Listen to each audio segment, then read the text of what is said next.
अध्याय 681 प्रकाश के देवता का डोमेन भाग 3। लॉन्ग हाओचेन ने अपना दाहिना हाथ उठाया और अपने सिर के ऊपर सफेद तलवार की आत्मा को पकड़ लिया और उसकी पीठ पर लगे 6 सुनहरे पंख धीरे धीरे खुल गए। उसके शरीर से एक सुंदर ध्वनि निकली, जैसे मोती गिर रहे हों, जैसे सुबह की घंटी बज रही हो। उस पल में लॉन्ग हाओचेन का शरीर गायब हो गया और पूरा स्टेडियम सुनहरी रोशनी से भर गया। यहां तक कि उसके हाथ में तलवार की आत्मा भी वैसी ही थी। संयोग से यह पारदर्शी सुनहरे रंग का था, इसलिए सभी प्रतियोगी देख सकते थे कि अंदर क्या हो रहा है। प्रकाश की पट्टी। लॉन्ग हाओचेन ने कियू योगहाओ को ध्यान से देखा और ये शब्द एक विचित्र स्वर में कहे। अगले ही पल कियू योगहाओ का शरीर अकड़ गया, फिर सुनहरी लहरों की गहरी लहरें उसकी दिशा में उड़ने लगी। तेजी से उसके चारों ओर सुनहरे स्थान में घुल-मिल जाने से उसका स्वॉर्ड इंटेंट डोमेन आश्चर्यजनक गति से कमजोर हो गया। लॉन्ग हाओचेन के हाथ में तलवार की आत्मा आगे की ओर इशारा कर रही थी। ऐसा लग रहा था कि वह अपने मूल मार्ग को बरकरार रखे हुए है, लेकिन उसके शरीर से अनगिनत चमकती सुनहरी किरणें अपवर्तित हो गईं, जिससे पूरे अंतरिक्ष में सुनहरे धागे बन गए, उलझते और कुंडलित होते हुए अंत में उसकी पीठ पर 6 पंखों के साथ एकजुट हो गए, जो और भी अधिक ठोस और चमकदार हो गए। उसकी छाती पर सुनहरी रोशनी की पिछली 2 चमकें धीमे धीमे अंतराल पर खुद को दोहराती रहीं। यह मेरा डोमेन है, जिसे प्रकाश के नाम से जाना जाता है।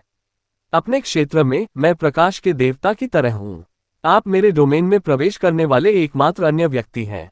मुझे खेद है, लेकिन आपकी आध्यात्मिक ऊर्जा मेरी से कम है और मेरे नीचे प्रकाश तत्व पावरहाउस की प्रत्येक आध्यात्मिक ऊर्जा और साथ ही उनकी प्रकाश शक्ति चोरी हो जाएगी और मुझे दे दी जाएगी। प्रकाश प्रतिबंध के दौरान लॉन्ग हाओचेन अभी भी शांति से वहीं खड़ा था, पहले से अलग नहीं दिख रहा था। उसके शरीर पर तेज रोशनी शांति से फैल गई और यहां तक कि उसके 6 पंख और हाथ में लंबी तलवार भी दूर नहीं थी। उसके सामने कियू योगहाओ निस्तेज अवस्था में समूह में बैठा था। लॉन्ग हाओचेन को देखते हुए वर्तमान कियू योगहाओ आश्चर्य से भरा था। वांग युवान से मिलने के बाद कियू योगहाओ ने लॉन्ग हाओचेन की ताकत के स्तर का अनुमान लगाने के लिए कई बार कोशिश की, लेकिन उन्हें उम्मीद नहीं थी कि उनकी खेती वास्तव में इस स्तर तक पहुंच जाएगी। न केवल उसकी आध्यात्मिक ऊर्जा हाओचेन से कम थी, बल्कि लॉन्ग हाओचेन के क्षेत्र की अधिकांश शक्ति बहुत भयानक थी। किसी डोमेन की शक्ति इस हद तक कैसे पहुंच सकती है? केवल उसके डोमेन में रहने से उसकी आध्यात्मिक ऊर्जा पूरी तरह से बह गई और डोमेन में स्थानांतरित हो गई, जिससे वह विरोध करने की क्षमता से भी वंचित हो गया। वह अपने क्षेत्र में प्रकाश का देवता है। ऐसी निपुणता का स्तर क्या था? मानव जाति के इतिहास में कभी भी कोई तुलनीय डोमेन नहीं था, और यह डोमेन बहुत स्पष्ट रूप से न केवल किसी प्रकाश तत्व बिजलीगर का अभिशाप था, बल्कि अपने आप में बहुत बड़े स्तर की शक्ति भी रखता था। नाइट टेम्पल रूम में चेन जिडियन किसी समय रुक गए थे। मैदान के बीच में लॉन्ग हाओचेन को देखते हुए वह मुस्कुराते हुए अभिव्यक्ति प्रकट करने से खुद को नहीं रोक सका। युवा लड़के, मुझे वास्तव में उम्मीद नहीं थी कि तुम मुझे खुजली भी कराओगे। मैं वास्तव में ये देखना चाहता हूं कि यदि आपने मेरा सामना किया तो आपके डोमिनियन ऑफ लाइट पर क्या प्रभाव पड़ेगा। कियू योगहाओ हार गए तो योद्धा मंदिर के नेता और युद्ध के सबसे शक्तिशाली देवता कियू योगहाओ वास्तव में केवल हार गए। वह उस अत्यंत सुंदर युवक ने केवल अपना डोमेन मुक्त किया और फिर योद्धा मंदिर का नेता हार गया। किस स्तर की ताकत ऐसी उपलब्धि हासिल कर सकती है? लॉन्ग तियानिंग भी लॉन्ग हाओचेन को देखकर बड़े आश्चर्य से भर गई। क्या वह अभी भी एक डोमेन था? चूंकि वह किसी भी तत्व की शक्ति को चुराने में सक्षम है, सभी प्रकाश तत्व बिजलीगर अंदर से पूरी तरह से शक्तिहीन होंगे। यह एक डोमेन के स्तर से परे लग रहा था। यहां तक कि प्रकाश के परिजन, ईश्वर के चुने हुए व्यक्ति के रूप में भी उसमें प्रकाश को नियंत्रित करने की ऐसी क्षमता नहीं होनी चाहिए। ऐसा लग रहा था कि ऐसा कुछ केवल प्रकाश की सच्ची देवी ही कर सकती है। लेकिन भगवान को एक अवास्तविक प्राणी होना चाहिए, जो एक ही समय में दुनिया के हर कोने में मौजूद हो। सच में, यदि लॉन्ग हाओचेन केवल भगवान द्वारा चुना गया होता, तो संभवतः उसका इतना प्रभुत्व नहीं होता। लेकिन वह अब केवल परमेश्वर का चुना हुआ व्यक्ति नहीं था। उसका संविधान स्कोन ऑफ लाइट अलेक्स की रक्त वाहिकाओं के साथ जुड़कर वह एक नए स्तर पर विकसित होने में कामयाब रहा था। और 4 साल की कैद के बाद उन्होंने और उनके साथियों ने गुणात्मक प्रगति की, और उनमें से एकमात्र जिसने सबसे अधिक प्रगति की वह वास्तव में वही था। लॉन्ग हाओचेन की सहज आंतरिक आध्यात्मिक ऊर्जा पहले ही लगभग 120 इकाइयों से अधिक की सीमा को तोड़ चुकी है। उसके पास किसी और चीज की तरह प्रकाश के देवता की काया नहीं थी, बल्कि प्रकाश के देवता की काया थी। दूसरे शब्दों में, वह पहले से ही प्रकाश सार की दुनिया में कुछ अर्थों में एक देवता होगा। तो बस अमूर्त स्तर पर वर्तमान में वह अनिवार्य रूप से दानव देवता सम्राट जैसे देवता के समान स्तर तक बढ़ गया था, केवल उसकी खेती अभी भी बहुत पीछे थी। नेक्रोमेंसर सेंट अलेक्स ने उनके लिए एक चमत्कार छोड़ा, प्रकाश का चमत्कार। लॉन्ग हाओचेन धीरे धीरे आगे बढ़े और कियू योगहाओ को जमीन से उठने में सहारा दिया। अभी कियू योगहाओ पहले से ही बाहरी दुनिया में अपनी आध्यात्मिक ऊर्जा की भरपाई महसूस कर रहा था, लेकिन उसका आश्चर्य अभी भी मौजूद था। लॉन्ग हाओचेन ने उस पर मुस्कुराहट बिखेरी, अगर टेम्पल लीडर कियू की कोई दिलचस्पी है तो जब हमारे पास समय हो तो तलवार की आत्मा के बारे में चर्चा करें। कियू योगहाओ ने कड़वी मुस्कान दिखाए, तो उस तलवार वाली आत्मा का क्या? आपका डोमेन, इसे लाइट गॉड्स डोमेन कहा जाना चाहिए। मुझे नहीं पता कि आपने इसे कैसे प्रबंधित किया, लेकिन मैं समझ सकता हूं कि आप अपने क्षेत्र में प्रकाश के शासक हैं। लॉन्ग हाओचेन ने उसे देखकर मुस्कुराया, ये वास्तव में उतना शक्तिशाली नहीं है जितना आप कल्पना करते हैं। हालांकि मेरी परिस्थितियां असाधारण हैं, ये डोमेन मुझे दोधारी तलवार प्रदान करता है। इसकी हल्की आध्यात्मिक ऊर्जा की खपत एक सामान्य डोमेन की तुलना में 10 गुना है। इसे 1 सेकंड के लिए पकड़ने से पहले ही मेरी आध्यात्मिक ऊर्जा की 10,000 इकाइयां खर्च हो जाती हैं। कियू योगहाओ को उम्मीद नहीं थी कि लॉन्ग हाओचेन इतना आगे आएगा। जवाब में सिर हिलाते हुए उन्होंने कहा, आइए मंदिरों की इस भव्य सभा के समाप्त होने के बाद बातचीत करें।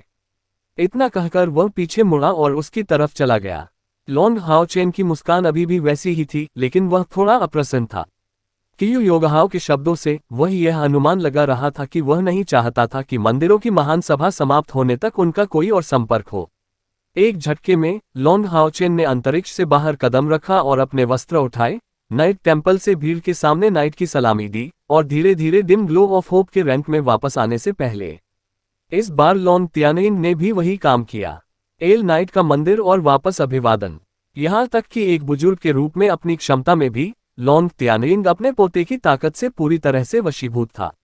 लॉन्ग हाओचेन और कियू योगहाओ के बीच ये लड़ाई थोड़े समय तक चली, लेकिन जानकार लोग बता सकते हैं कि लॉन्ग हाओचेन की क्षमता ने कियू योगहाओ को पूरी तरह से दबा दिया था। चाहे तलवार के इरादे में हो या मौलिक विशेषता में, उसने केवल कियू योगहाओ को बहुत अधिक प्रतिबंधित किया था। दोनों के बीच का अंतर मूल रूप से इतना बड़ा नहीं था, लेकिन लॉन्ग हाओचेन की विशेषता और प्रभुत्व की श्रेष्ठता ने उन्हें इस जीत को आसानी से हासिल करने की अनुमति दी। ली झेंगजी की आंखें शांत थीं, वह अपनी चौकी पर वापस बैठा था। वह अपनी आंखें बंद करके शांति से विचार कर रहा था। प्रतिस्पर्धियों के बीच टैन वान की निगाहें वास्तव में सफेद हो गईं, उसका शरीर थोड़ा कांप रहा था। अभी वह अपनी भावनाएं व्यक्त करने में भी असमर्थ महसूस कर रहा था। क्या वह वास्तव में पहले से ही इतना शक्तिशाली है? उसके पास पहले से ही एक मंदिर नेता को हराने की ताकत है। और कियू योगहाओ की खेती निश्चित रूप से 6 महान मंदिरों के नेताओं में अंतिम स्थान पर नहीं थी। यदि उनके दिव्य सिंहासन को समीकरण में नहीं जोड़ा गया तो कम से कम मंदिर नेता लॉन्ग त्यानिंग को उनके खिलाफ जीत हासिल नहीं होगी। लेकिन लॉन्ग हाओचेन ने केवल ऐसे ही जीत हासिल की। कार्यक्षेत्र, वह किस प्रकार का डोमेन था? 30 साल से कम उम्र में अपना खुद का एक डोमेन रखना। क्या वह वास्तव में स्वर्ग से आया दूत हो सकता है, जिसे राक्षसों को हराने के लिए मानवता का नेतृत्व करने के लिए भेजा गया हो? भले ही वह ली झेंगजी की प्रत्यक्ष शिष्या थी, अभी टैन वान का आत्मविश्वास स्पष्ट रूप से काफी हिल गया था। इस लड़ाई ने स्वाभाविक रूप से न केवल उसे आश्चर्यचकित किया, बल्कि कई अन्य लोगों के भी ऐसे ही विचार थे। 30 साल से कम उम्र का एक युवक जिसके पास पहले से ही अपना डोमेन था, और वह इतना शक्तिशाली था कि वॉरियर टेम्पल लीडर को कोई मौका नहीं दे सकता था। टेम्पल अलायंस के इतिहास में ऐसी प्रतिभा कभी सामने नहीं आई थी। संसार का पिछला वंशज और पवित्र तलवार चलाने वाला उसके सामने कुछ खास नहीं लग रहा था। शायद निकट भविष्य में उसके पास वास्तव में दानव देवता सम्राट को चुनौती देने की ताकत होगी। एक पल के लिए आशा की मंद चमक में टेम्पल अलायंस के तटस्थ उच्च अधिकारियों की निगाहें उग्र होने लगीं। कोई भी इस बात पर विश्वास नहीं करेगा कि ये दानव शिकार दस्ता संभवतः केवल अपने स्वयं के लड़ाई के अनुभव को बढ़ाने के लिए वहां मौजूद हो सकता है। प्रतियोगिता जारी रही और बाकी लड़ाइयां अभी भी रोमांचक लग रही थीं, भले ही लॉन्ग हाओचेन और कियू योगहाओ के बीच की लड़ाई जैसे डोमेन के बीच झड़पें फिर से सामने नहीं आईं। आखिरकार स्वयं का डोमेन रखने वाले लोग बहुत कम थे। जब 95वीं लड़ाई समाप्त हुई, तब तक बहुत रात हो चुकी थी और परिणाम घोषित होने का समय हो चुका था। चेन जिडियन की प्रेरक आवाज पूरे स्टेडियम में गूंज उठी। मंदिरों की भव्य सभा के पहले दिन तक 90 से अधिक मैच समाप्त हो चुके हैं। परिणामस्वरूप नाइट टेम्पल में 24 लोग शेष रह गए हैं। जादूगर ब्लैकजैक का मंदिर, आत्मा का मंदिर 16, हत्यारे का मंदिर 14, आशा की फीकी चमक 10, योद्धा का मंदिर 10। अब पहला राउंड खत्म हो रहा है, इसी बिंदु से कुल अंक गिने जाने लगेंगे। परिणाम उतने ही थे जितने लोगों को उम्मीद थी। होप डेमन हंट स्क्वाड की डिम ग्लो के रूप में अतिरिक्त वेरिएबल जोड़ा गया, केवल इसलिए त्वरित निर्णय न ले क्योंकि आशा की मंद चमक योद्धा के मंदिर के बगल की पृष्ठभूमि में है। इसका वैभव 5 मंदिरों से भी अधिक था। 10 लोगों के अलावा उन्होंने 100% का जीत अनुपात हासिल करते हुए 10 जीत हासिल की थी। ये क्या शानदार परिणाम थे। वास्तव में अन्य मंदिरों में मूल रूप से कुल मिलाकर 36 लोग थे, लेकिन सबसे शक्तिशाली नाइट टेम्पल भी केवल 2/3 जीत का दायरा ही हासिल कर पाया। भाग लेने वाले 5 मंदिरों ने भी डिमग्लो of hope demon hunt squad पर बड़े ध्यान से नजर रखी। वे ये देखकर आश्चर्यचकित रह गए कि इस दस्ते को बनाने वाले 10 लोगों में से 8 वास्तव में 9वें चरण के पावरहाउस थे, बाकी 8वें चरण के शिखर पर पहुंच गए। और उनके रैंकों में 5 युवा शूरवीर थे। उनके नेता लॉन्ग हाओ चेन, हान यू, झांग फैंग, यांग वेंझाओ और डुआन यी। अध्याय 682 निषिद्ध मंत्र, पाताल लोक का गहरा हरा झरना भाग 1। बिना किसी संदेह के ये 5 नाइट टेम्पल की युवा पीढ़ी के प्रसिद्ध व्यक्ति थे। उनकी उपस्थिति के कारण जादूगर मंदिर के प्रति अधिक झुकाव वाले लोगों में विभिन्न स्तर के परिवर्तन हुए। उनके वापस आने पर कौन ये दावा करने का साहस करेगा कि नाइट टेम्पल के पास अपना काम जारी रखने के लिए युवा पीढ़ी नहीं है। इन 5 युवा शूरवीरों में से 3 9वें चरण पर थे और 2 8वें चरण पर थे, जिनमें से एक के पास खुद की महारत थी और जिसने योद्धा मंदिर नेता के खिलाफ जीत हासिल की थी। यदि उनकी विजयी लड़ाई नाइट टेम्पल के प्रतिनिधियों के रूप में होती तो नाइट टेम्पल की जीत का दायरा क्या होता। निस्संदेह उनमें से कुछ नई पीढ़ी के दिव्य शूरवीर बन जाएंगे और नाइट टेम्पल में दिव्य शूरवीरों को नेताओं के रूप में रखने से उनकी श्रेष्ठता हमेशा के लिए खत्म हो जाएगी। सिमा जियान की बड़ी अशिष्टता ने कई लोगों को आश्चर्यचकित कर दिया, लेकिन सबसे आश्चर्यजनक बात कियू योगाओं पर लॉन्ग हाओचेन की जीत थी। आशा की मन चमक और लॉन्ग हाओचेन का नाम टेम्पल अलायंस के हर आलाकमान के दिमाग में गहराई से अंकित था। यहां तक कि बहुत कमजोर जनता भी लॉन्ग हाओचेन की ताकत बताने में सक्षम थी, क्योंकि आखिरकार उसने योद्धा मंदिर के नेता के खिलाफ जीत हासिल की थी। रात में देर से ग्रैंड अलायंस स्टेडियम के बाहर कई दर्शक सीधे जमीन पर सो गए, क्योंकि वे अगले दिन के लिए अपनी अच्छी सीटें बचाए रखना चाहते थे और यहां तक कि राशन और पानी भी लाए थे। मंदिरों की भव्य सभा का ये पहला दिन पहले से ही उनके लिए अनगिनत बड़े आश्चर्य लेकर आया। ये वास्तव में पिछले वाले की तुलना में अधिक उज्ज्वल था, विशेष रूप से इन युवा शक्तियों की उपस्थिति के लिए जिसने पवित्र शहर के युवाओं को अत्यधिक उत्साह से भर दिया। आशा की मन चमक का ये नाम शहर में कहीं भी और पूरे एलायंस में व्यापक रूप से फैल गया, जिसका केंद्र पवित्र शहर था। ग्रैंड एलायंस स्टेडियम से धीरे धीरे दूर चलते हुए लॉन्ग हाओचेन और उनके साथी टेम्पल एलायंस मुख्यालय की ओर चल पड़े। प्रतियोगिता के इस दिन के बाद वे पहले की तरह होटलों में नहीं रहेंगे, अन्यथा संभवतः उन्हें शांति नहीं मिल पाती। इसके स्थान पर उनका विश्राम स्थल शूरवीरों का मंदिर बन गया। लॉन्ग तियानयिंग के साथ स्टेडियम से बाहर चले गए गोल्ड फाउंडेशन नाइट्स के बाकी सदस्यों की प्रतीक्षा किए बिना उनके चेहरे पर एक बड़ी मुस्कान थी और कई लोग उनकी ओर दौड़ पड़े। यहाँ सबसे तेज दौड़ने वाले ली शिन थे। इससे पहले कि वह पास आ पाती, एक गोल्ड फाउंडेशन नाइट ने उसका रास्ता रोक दिया, लेकिन माइथ्रिल फाउंडेशन नाइट होने के कारण गोल्ड फाउंडेशन नाइट्स ने उसे पहचान लिया। ली शिन भी मंदिरों की महान बैठक में भाग लेने वाले उम्मीदवारों में से एक थे। इससे पहले कि ली शिन ने दरवाजा खोला, लॉन्ग तियानयिंग ने उसकी ओर सिर हिलाया, मेरे पीछे आओ। चलो भी। 2 स्पष्ट आवाजें निकली, फैंग लिंगर और ये वेयांग। हालांकि ये वेयांग ने उसे रोकने की पूरी कोशिश की, लेकिन अंत में वह फैंग लिंग र को मनाने के लिए पर्याप्त नहीं था। मैच समाप्त होने के बाद लॉन्ग हाओचेन का समूह पहले ही निकल चुका था और चूंकि उनकी टीम में 4 शूरवीर थे, इसलिए मंदिर का नाइट पक्ष स्वाभाविक रूप से उनके रहने के लिए सबसे संभावित स्थान था। लॉन्ग तियानयिंग उन्हें देखकर मुस्कुराए, 2 बज गए हैं, तब आओ। इतना कहने के ठीक बाद उसने अवचेतन रूप से अपना सिर उठाया और बड़े अग्नि आत्मा पंखों को गायब होते देखा। जैसे ही एक आकृति उसके ठीक सामने आई, जादूगर मंदिर के सहायक नेता लिन चेन। भाई लांग। लिन चेन ने लॉन्ग तियानयिंग के प्रति जादूगर की सलामी दी। लॉन्ग तियानयिंग की हल्की हंसी इस तरह सुनी जा सकती है, भाई लिन भी मेरे साथ वापस आना चाहते हैं। लिन चेन की नजर दबाव भरी थी और वह भावना से भरा हुआ था, लेकिन उसने फिर भी अपना सिर हिलाया और कहा, उस कमीने से कहो कि वह एक क्षण में मुझसे मिलने आए। लॉन्ग तियानयिंग ने जवाब में हंसते हुए कहा, अच्छा। ये छोटे लड़के वास्तव में बहुत लंबे समय से गायब हैं। मुझे आशा नहीं थी कि आज ऐसा अद्भुत दृश्य देखने को मिलेगा। लिन चेन ने चुपचाप सोचते हुए अपनी भौहें सिकोड़ ली। तो आपको उसकी वापसी के बारे में पता नहीं चला, और जब आपका पोता आया तब तक आप बहुत शांत और संयमित थे। मुझे इस तरह अंधेरे में रखने के लिए आइए इस कमीने को थोड़ी देर बाद ठीक कर दें। निश्चित रूप से विजार्ड टेम्पल और नाइट टेम्पल प्रतिस्पर्धा में थे, इसलिए वह यहाँ ज्यादा देर तक नहीं रुक सके। बहुत बहुत धन्यवाद भाई लोन। ये कहते हुए वो ली शिन की ओर प्यार से मुस्कुराया। शिन, तुम्हें मुझे कुछ चेहरा दिखाने की जरूरत नहीं है, बस उसे जमकर तैयार करो। ये कहने के बाद उसने मुड़ने और जाने से पहले एक बार फिर लोंग तियानयिंग का अभिवादन किया। ली शिन, फैंग लिंगर और ये वेयांग ने एलायंस मुख्यालय में लोंग तियानयिंग का अनुसरण किया।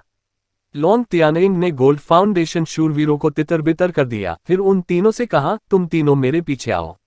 एलायंस मुख्यालय के नाइट टेम्पल क्षेत्र में प्रवेश करते ही उन्होंने एक गर्मजोशी भरी आवाज सुनी। बहन। बिना लबादा वाला लोंग हाओचेन वहां खड़ा था, मानो उसके आगमन की आशा कर रहा हो। लिन शिन और सिमा जियान पीछे रह गए हों। हाओचेन, दीदी की पुकार सुनकर ली शिन अपनी भावनाओं को रोक नहीं पाए और तेजी से आगे बढ़ी और उसे कसकर अपनी बाहों में ले लिया। लोंग हाओचेन लंबे समय तक ली शिन को अपनी जैविक बड़ी बहन मानते थे। जैसे ही भाई बहन ने एक दूसरे को गले लगाया, ली शिन अचानक जोर से रोने लगी। उसके पीछे फैंग लिंग और ये वेयांग मदद नहीं कर सके, लेकिन इस मुलाकात को देखकर उनकी आंखें लाल हो गईं। फैंग लिंग को देखकर सिमा जियान तुरंत शून्य लग रही थी। वह कितनी मजबूत थी इसके बावजूद थोड़ा कांप रही थी। यह क्या था? लेकिन उसने एक अप्रत्याशित कदम उठाया। एक शब्द भी कहे बिना उसने उम्मीद के अंदाज में अपने होंठ भींच लिए।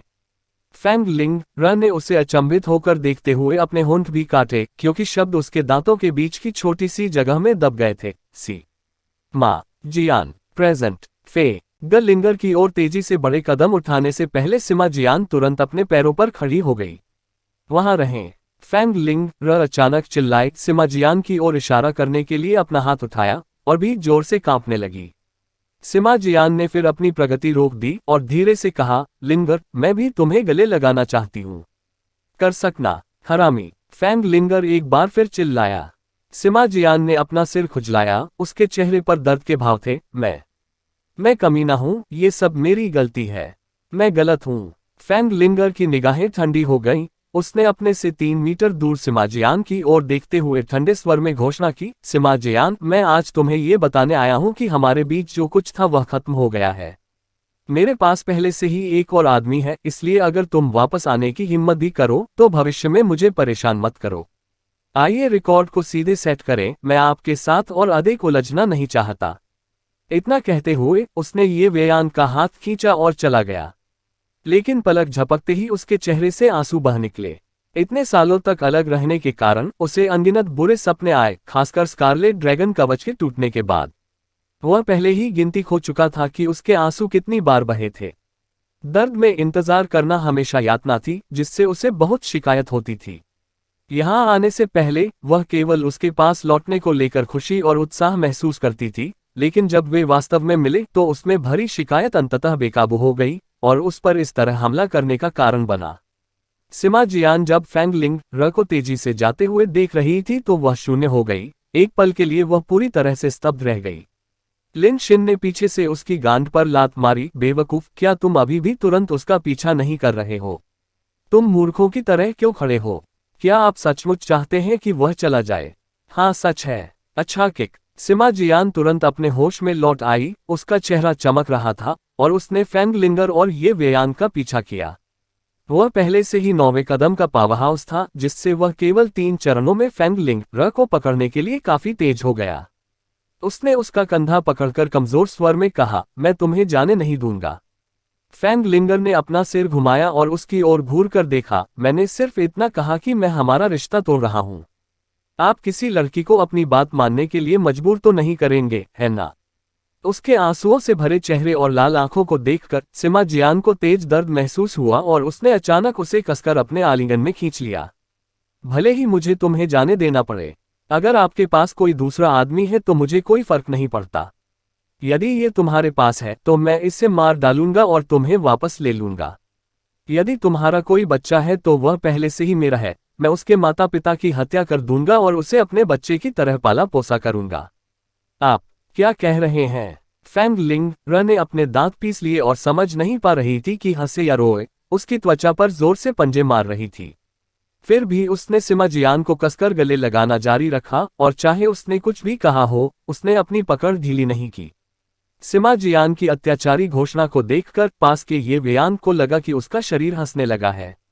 ये कौन सा तर्क है कि अगर वह पहले से ही शादीशुदा है तो उस आदमी की हत्या कर दो और बच्चे को अपने पास रखकर उसका पालन पोषण करो।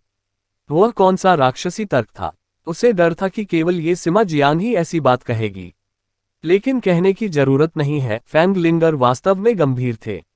मैं वास्तव में था सिमा जियान जैसे निडर आदमी की ओर झुकते हुए, उसके व्यापक आलिंगन में फैला हुआ और उसकी बाहों से घिरा हुआ। उसकी प्रतिक्रिया धीरे धीरे कमजोर हो गई, जब तक कि वह ली शिन की तरह सिमा जियान की बाहों में जोर जोर से रोने लगा, जो घबराहट में घूम गई।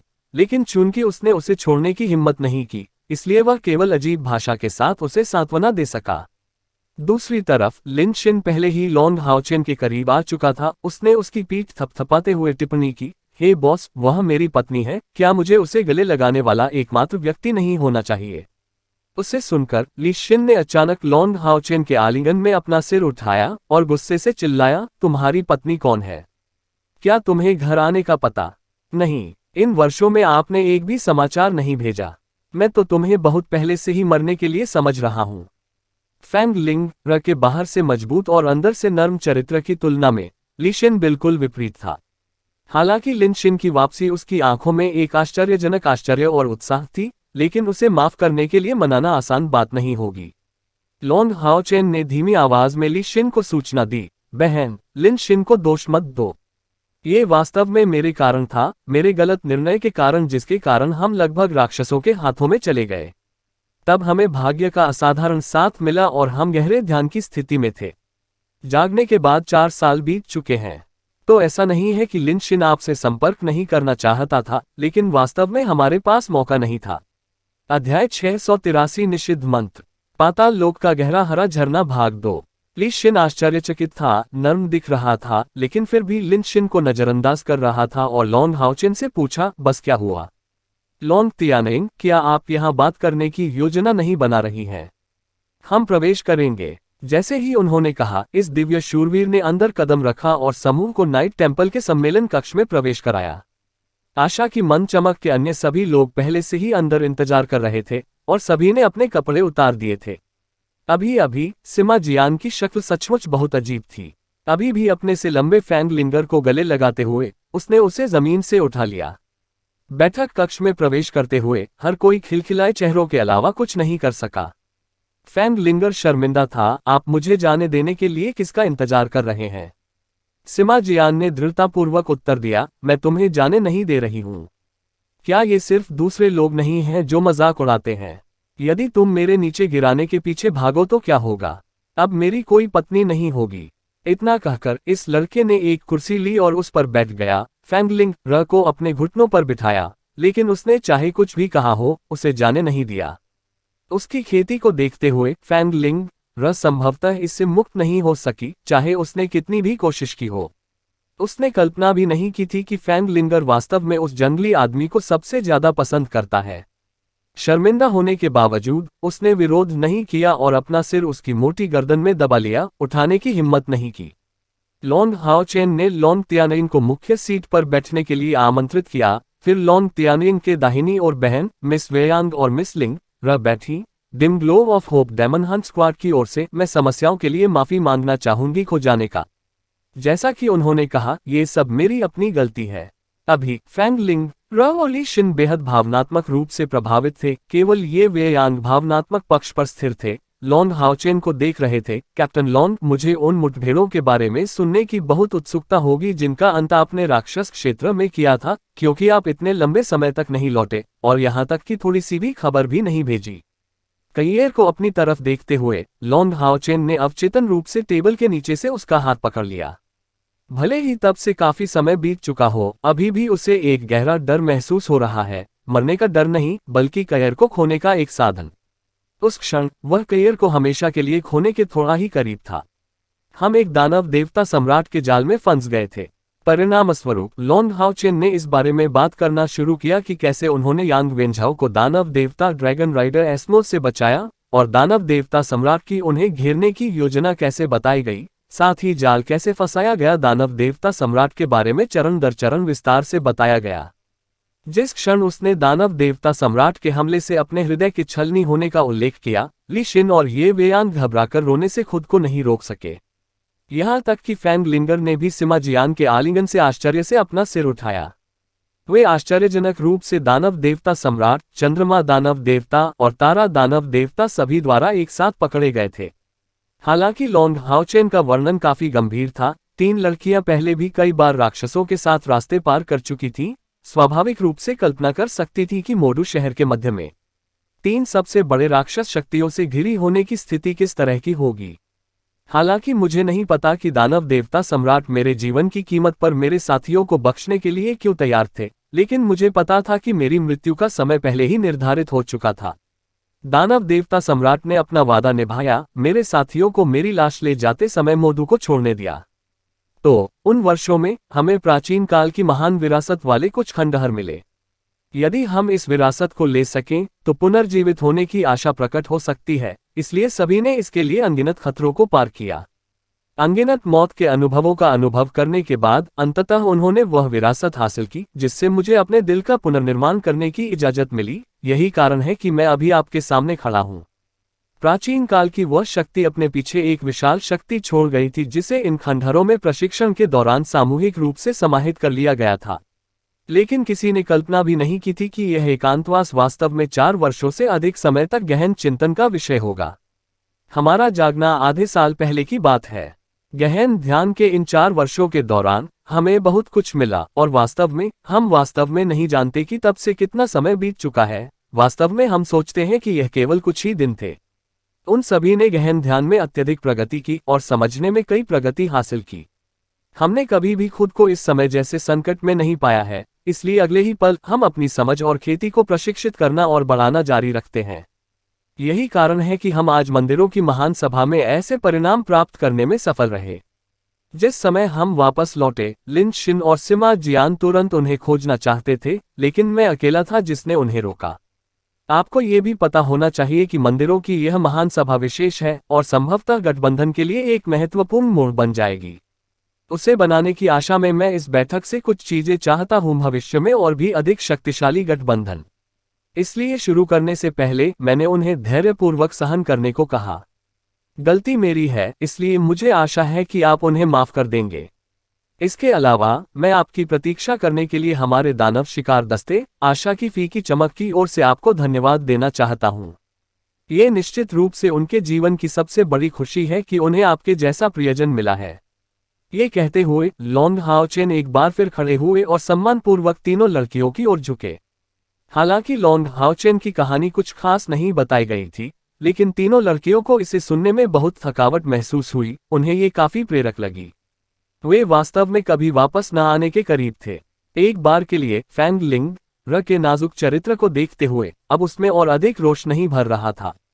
सिमा जियान का हाथ पकड़कर उसने बहुत गर्मजोशी से देखा, बस सोच रही थी, सबसे महत्वपूर्ण बात यह है कि आप वापस आ गए हैं। ली शिन का चेहरा भी काफी हल्का हो गया था और लिन शिन ने तुरंत इसका फायदा उठाने की कोशिश की और उसके बगल में बैठ गई। ये वेयान खड़े हुए और लॉन्ग हाओचेन की ओर सिर हिलाया। मैं कैप्टन लॉन्ग और अन्य लोगों के अनुभव को सुनने में सक्षम होने के लिए बहुत भाग्यशाली महसूस करता हूँ। वे गठबंधन के नायक हैं। ऐसा लगता है कि लिंगर मेरे साथ बाहर आने को तैयार नहीं है और उनके पास चर्चा करने के लिए बहुत सारे व्यवसाय होने चाहिए, इसलिए मैं पहले जाऊंगा, अलविदा। लॉन्ग हाओचेन को अचानक एक विचार आया और उसने हान यू से कहा, कृपया मिस वेयान को बाहर भेजें। हाँ, हान यू सहमत हो गया और ये वेयान को बाहर जाने के लिए आमंत्रित किया और उसे जाने का रास्ता दिखाया। लॉन्ग हाओचेन ने फैंग लिंगर से पूछा, मिस लिंगर, क्या आप मेरे एक प्रश्न का उत्तर दे सकती हैं? फैंग लिंगर ने सिर हिलाया। अभी सिमा जियान ने देखा कि वह किसी और चीज से नहीं भागी है, इसलिए उसने उसे बगल की सीट पर बिठा दिया। फिर भी उसका हाथ उसकी कमर पर था। हालांकि इस गंजे पुजारी में पहले जैसी कोई आक्रामकता नहीं थी, उसके चेहरे पर केवल एक सुखद मुस्कान बची थी। लॉन्ग हाओचेन ने पूछा, क्या मिस वेयान का पहले से ही कोई प्रेमी होगा? फैंग लिंगर आश्चर्यचकित था, इसमें क्या बात है? क्या वह पहले से ही आपके पास नहीं है? उसने कयियर की ओर इशारा किया। कयियर ने जवाब में हंसते हुए कहा, वह अपने लिए नहीं बल्कि हान यू के लिए पूछ रहा है, जिसने अभी अभी मिस वेयान को बाहर भेजा था। जिसके बारे में बात करते हुए dim glow of hope demon hunt squad में एकमात्र शेष एकल व्यक्ति हान यू था। यहां तक कि डुआन यी, जिन्हें अस्थायी रूप से उनकी टीम में शामिल किया गया था, उनकी पत्नी के रूप में बचपन की प्रेमिका थी। उसके खोने से पहले डुआन यी ने उससे शादी कर ली थी। केवल ये कि उसकी पत्नी एक सामान्य महिला थी, कोई अभ्यासी नहीं। इस बार डुआन यी पवित्र शहर लौटने से पहले विशेष रूप से अपनी पत्नी से मिलने गए और उनकी भलाई के बारे में रिपोर्ट की। कप्तान के रूप में लॉन्ग हाओ चेन निश्चित रूप से सदस्यों के महत्वपूर्ण मामलों से चिंतित थे। हान यू का चरित्र स्थिर था, चाहे वह व्यवहार और रूप या क्षमता हो, वे सभी उच्चतम गुणवत्ता के थे। हालांकि एक दानव हत्यारे के रूप में उसे उन भावनाओं को खोजने का कभी मौका नहीं मिला। अब जब वे साधना के 9वें चरण पर पहुंच गए, तो युद्ध के मैदान पर उनकी आत्म संरक्षण क्षमताएं वास्तव में बढ़ गईं, इसलिए लॉन्ग हाओचेन स्वाभाविक रूप से अपने लिए एक साथी ढूंढने में व्यस्त हो गए। समूह पहले भी कई बार ये वेयान के संपर्क में आया था। ये लड़की न सिर्फ खूबसूरत थी बल्कि बहुत काबिल भी थी। ग्रेट अलायंस नीलामी घर था, उसके हाथों में बड़े करीने से काम संभाला गया, जबकि फैंग लिंगर को केवल कुछ महत्वपूर्ण निर्णय ही संभालने थे। इससे भी महत्वपूर्ण बात यह है कि ये वेयान पवित्र तलवार चलाने वाले ये वुशान के उत्तराधिकारी थे। ये सभी जोड़े गए स्वाभाविक रूप से एक बहुत अच्छा काम करेंगे यदि वे हान यू के लिए एक मैच के रूप में कार्य कर सकें। कयियर को ये कहते हुए सुनकर फैंग लिंगर की आंखें तुरंत चमक उठी। बड़ी बहन वेयान की दृष्टि बहुत बड़ी है और वह लंबे समय तक अविवाहित रही है। मैं नहीं जानता कि आपके बीच का वह सज्जन अपना हृदय हिला पाएगा या नहीं। लॉन्ग हाओचेन ने उसे देखकर मुस्कुराया, फिर कृपया हमें तार खींचने में मदद करें। मैं देख सकता हूं कि मिस वेयांग और आप बहुत करीब हैं। यदि वह भी हमारी आशा की धुंधली किरण के परिवार के सदस्यों में से एक बन सकती है, तो क्या दोनों और भी अधिक घनिष्ठ रूप से संबंधित नहीं हो जाएंगे? मैं आपको थोड़ी जानकारी देता हूं। मंदिरों की इस भव्य सभा के समाप्त होने के बाद हम तुरंत पवित्र शूरवीरों की पर्वत श्रृंखला की ओर बढ़ेंगे, जहां हान यू की ताकत को देखते हुए वो संभवतः एक दिव्य सिंहासन की स्वीकृति प्राप्त करने में सक्षम होगा। मुझे लगता है कि मिस वेयान के लिए एक डिवाइन नाइट एक अच्छा मैच होना चाहिए, है ना? फैंग लिंगर की आंखों में समझ चमक उठी। निश्चित रूप से एक अच्छा मेल। लेकिन कैप्टन लॉन्ग, क्या आप शायद हमारे ग्रैंड अलायंस नीलामी घर पर आक्रमण करने की योजना बना रहे हैं? या क्या आपके कुछ और लक्ष्य हैं? लॉन्ग हाओचेन ने फीकी मुस्कान के साथ उत्तर दिया, मैं सिमा को तुम्हें गुप्त रूप से सब कुछ समझाने दूंगा। बेशक हमें ग्रैंड अलायंस नीलामी घर का समर्थन मिलने की उम्मीद है, लेकिन मेरा मानना है कि इससे नीलामी घर के भविष्य के लिए लाभ ही होगा।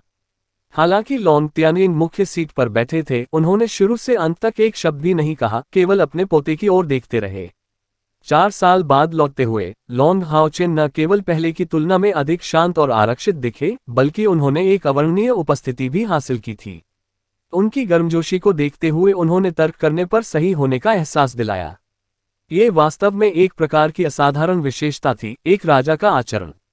जब एक बार फिर भोर हुई तो मंदिरों की महान सभा के दूसरे दिन इसके पर्दे खुले। पिछले दिन एलिमिनेट हुए सभी प्रतियोगियों को दर्शक कक्ष में भेज दिया गया। केवल दूसरे दौर में उत्तीर्ण होने वाले प्रतियोगी ही प्रतियोगिता क्षेत्र में बचे रहे। एवेन्यू में उनके प्रवेश को सरल बनाने के लिए डिम ग्लो ऑफ होप समूह सीधे नाइट टेम्पल की ओर स्थित स्थान पर बैठ गया, लेकिन इस कार्रवाई के कारण विजार्ड टेम्पल लीडर ली झेंगजी की अभिव्यक्ति भी बहुत अधिक बदसूरत दिखाई देने लगी। अध्याय 684 निषिद्ध मंत्र। पाताल लोक का गहरा हरा झरना भाग 3। आज यादृच्छिक व्यक्तिगत लड़ाई के लिए कुल 95 लोग एक साथ एकत्र हुए थे। आखिरकार भाग्य हमेशा किसी की ताकत का हिस्सा रहेगा। उस दौर के बाद 48 प्रतियोगी तीसरे चरण में आगे बढ़ेंगे, जिसके परिणामस्वरूप शीर्ष 3 की स्थापना होने तक उन्मूलन प्रतियोगिता जारी रहेगी। शीर्ष 3 को 2 विकल्प दिए जाएंगे। सामान्य रूप से समाप्त करें और अपने पिछले सभी अंकों को बनाए रखें, या लड़ाई जारी रखें, जहां अंतिम विजेताओं को कुल 10 अतिरिक्त अंक दिए जाएंगे। कुल 3 लड़ाइयों के अलावा अगर कोई जीतने में कामयाब होता है या 2 के मुकाबले और नंबर 1 के रूप में समाप्त होने पर इसे अतिरिक्त 20 अंक मिलेंगे। प्रतियोगिता फिर से शुरू हुई और चयन प्रकाश की पहली उपस्थिति ने समूह के दाईं ओर आशा की मंद चमक के एक सदस्य को चुना। आज उन सभी ने अपने कपड़े उतार दिए थे और चयन प्रकाश ने वास्तव में केवल कयर को ही चुना था। दूसरे का चयन संयोग से पास के हत्यारे के मंदिर से हुआ था, जो कि हत्यारे के बुजुर्गों के मंदिर के नेता, 12 स्थानों के डोमेन के क्षेत्र रक्षक जू जिचेन थे। कयर का बेहद खूबसूरत चेहरा तुरंत अजीब हो गया।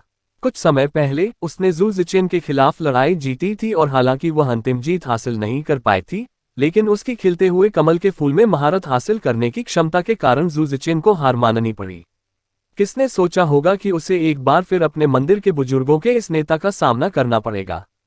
अपने फिगर की झलक दिखाते हुए उन्होंने स्टेडियम में प्रवेश किया, लेकिन कै को अपनी चाल तैयार करने का समय दिए बिना दूसरी तरफ जू जिचेन ने भी स्टेडियम में प्रवेश नहीं किया। उनकी पुरानी आवाज तुरंत पूरे स्टेडियम में गूंज उठी। मैं हार मानता हूँ। इन शब्दों से सभी दर्शकों में विस्मयादिबोधक गूंज उठा। जू जिचेन हत्यारे के मंदिर का एक अनुभवी था जो अपने मंदिर में वर्तमान संख्या विशेषज्ञ था। हालांकि उनका आधिपत्य महान चेन जिडियन के भयानक स्तर पर नहीं था, वह मंदिर के नेता शेंगयू से भी एक पीढ़ी ऊपर थे। उसे ऐसा क्या हो गया था कि वह बिना किसी लड़ाई के भी बाहर निकल गया। ली झेंगजी अंततः कुछ और सहन नहीं कर सके। रेफरी लीडर, यह मंदिरों की भव्य सभा है, बच्चों का खेल नहीं। सेंशुई मंदिर के सहायक नेता ने कल ही आत्मसमर्पण कर दिया था और आज हत्यारे मंदिर के जू जिचेन हैं, जो सभी अपने अपने मंदिरों के शिखर पावरहाउस थे। यदि बाकी प्रतियोगिता में भी ऐसी स्थितियां बनी रहीं तो हमारे मंदिरों के महान सम्मेलन का क्या अर्थ है। नाइट टेम्पल हॉल में चेन जिडियन की आवाज फैल गई। कृपया अपने कारण बताएं, सहायक नेता। सेंशुई, एल्डर जू, मुझे आपके समर्पण को चुनने के लिए एक कारण की आवश्यकता है।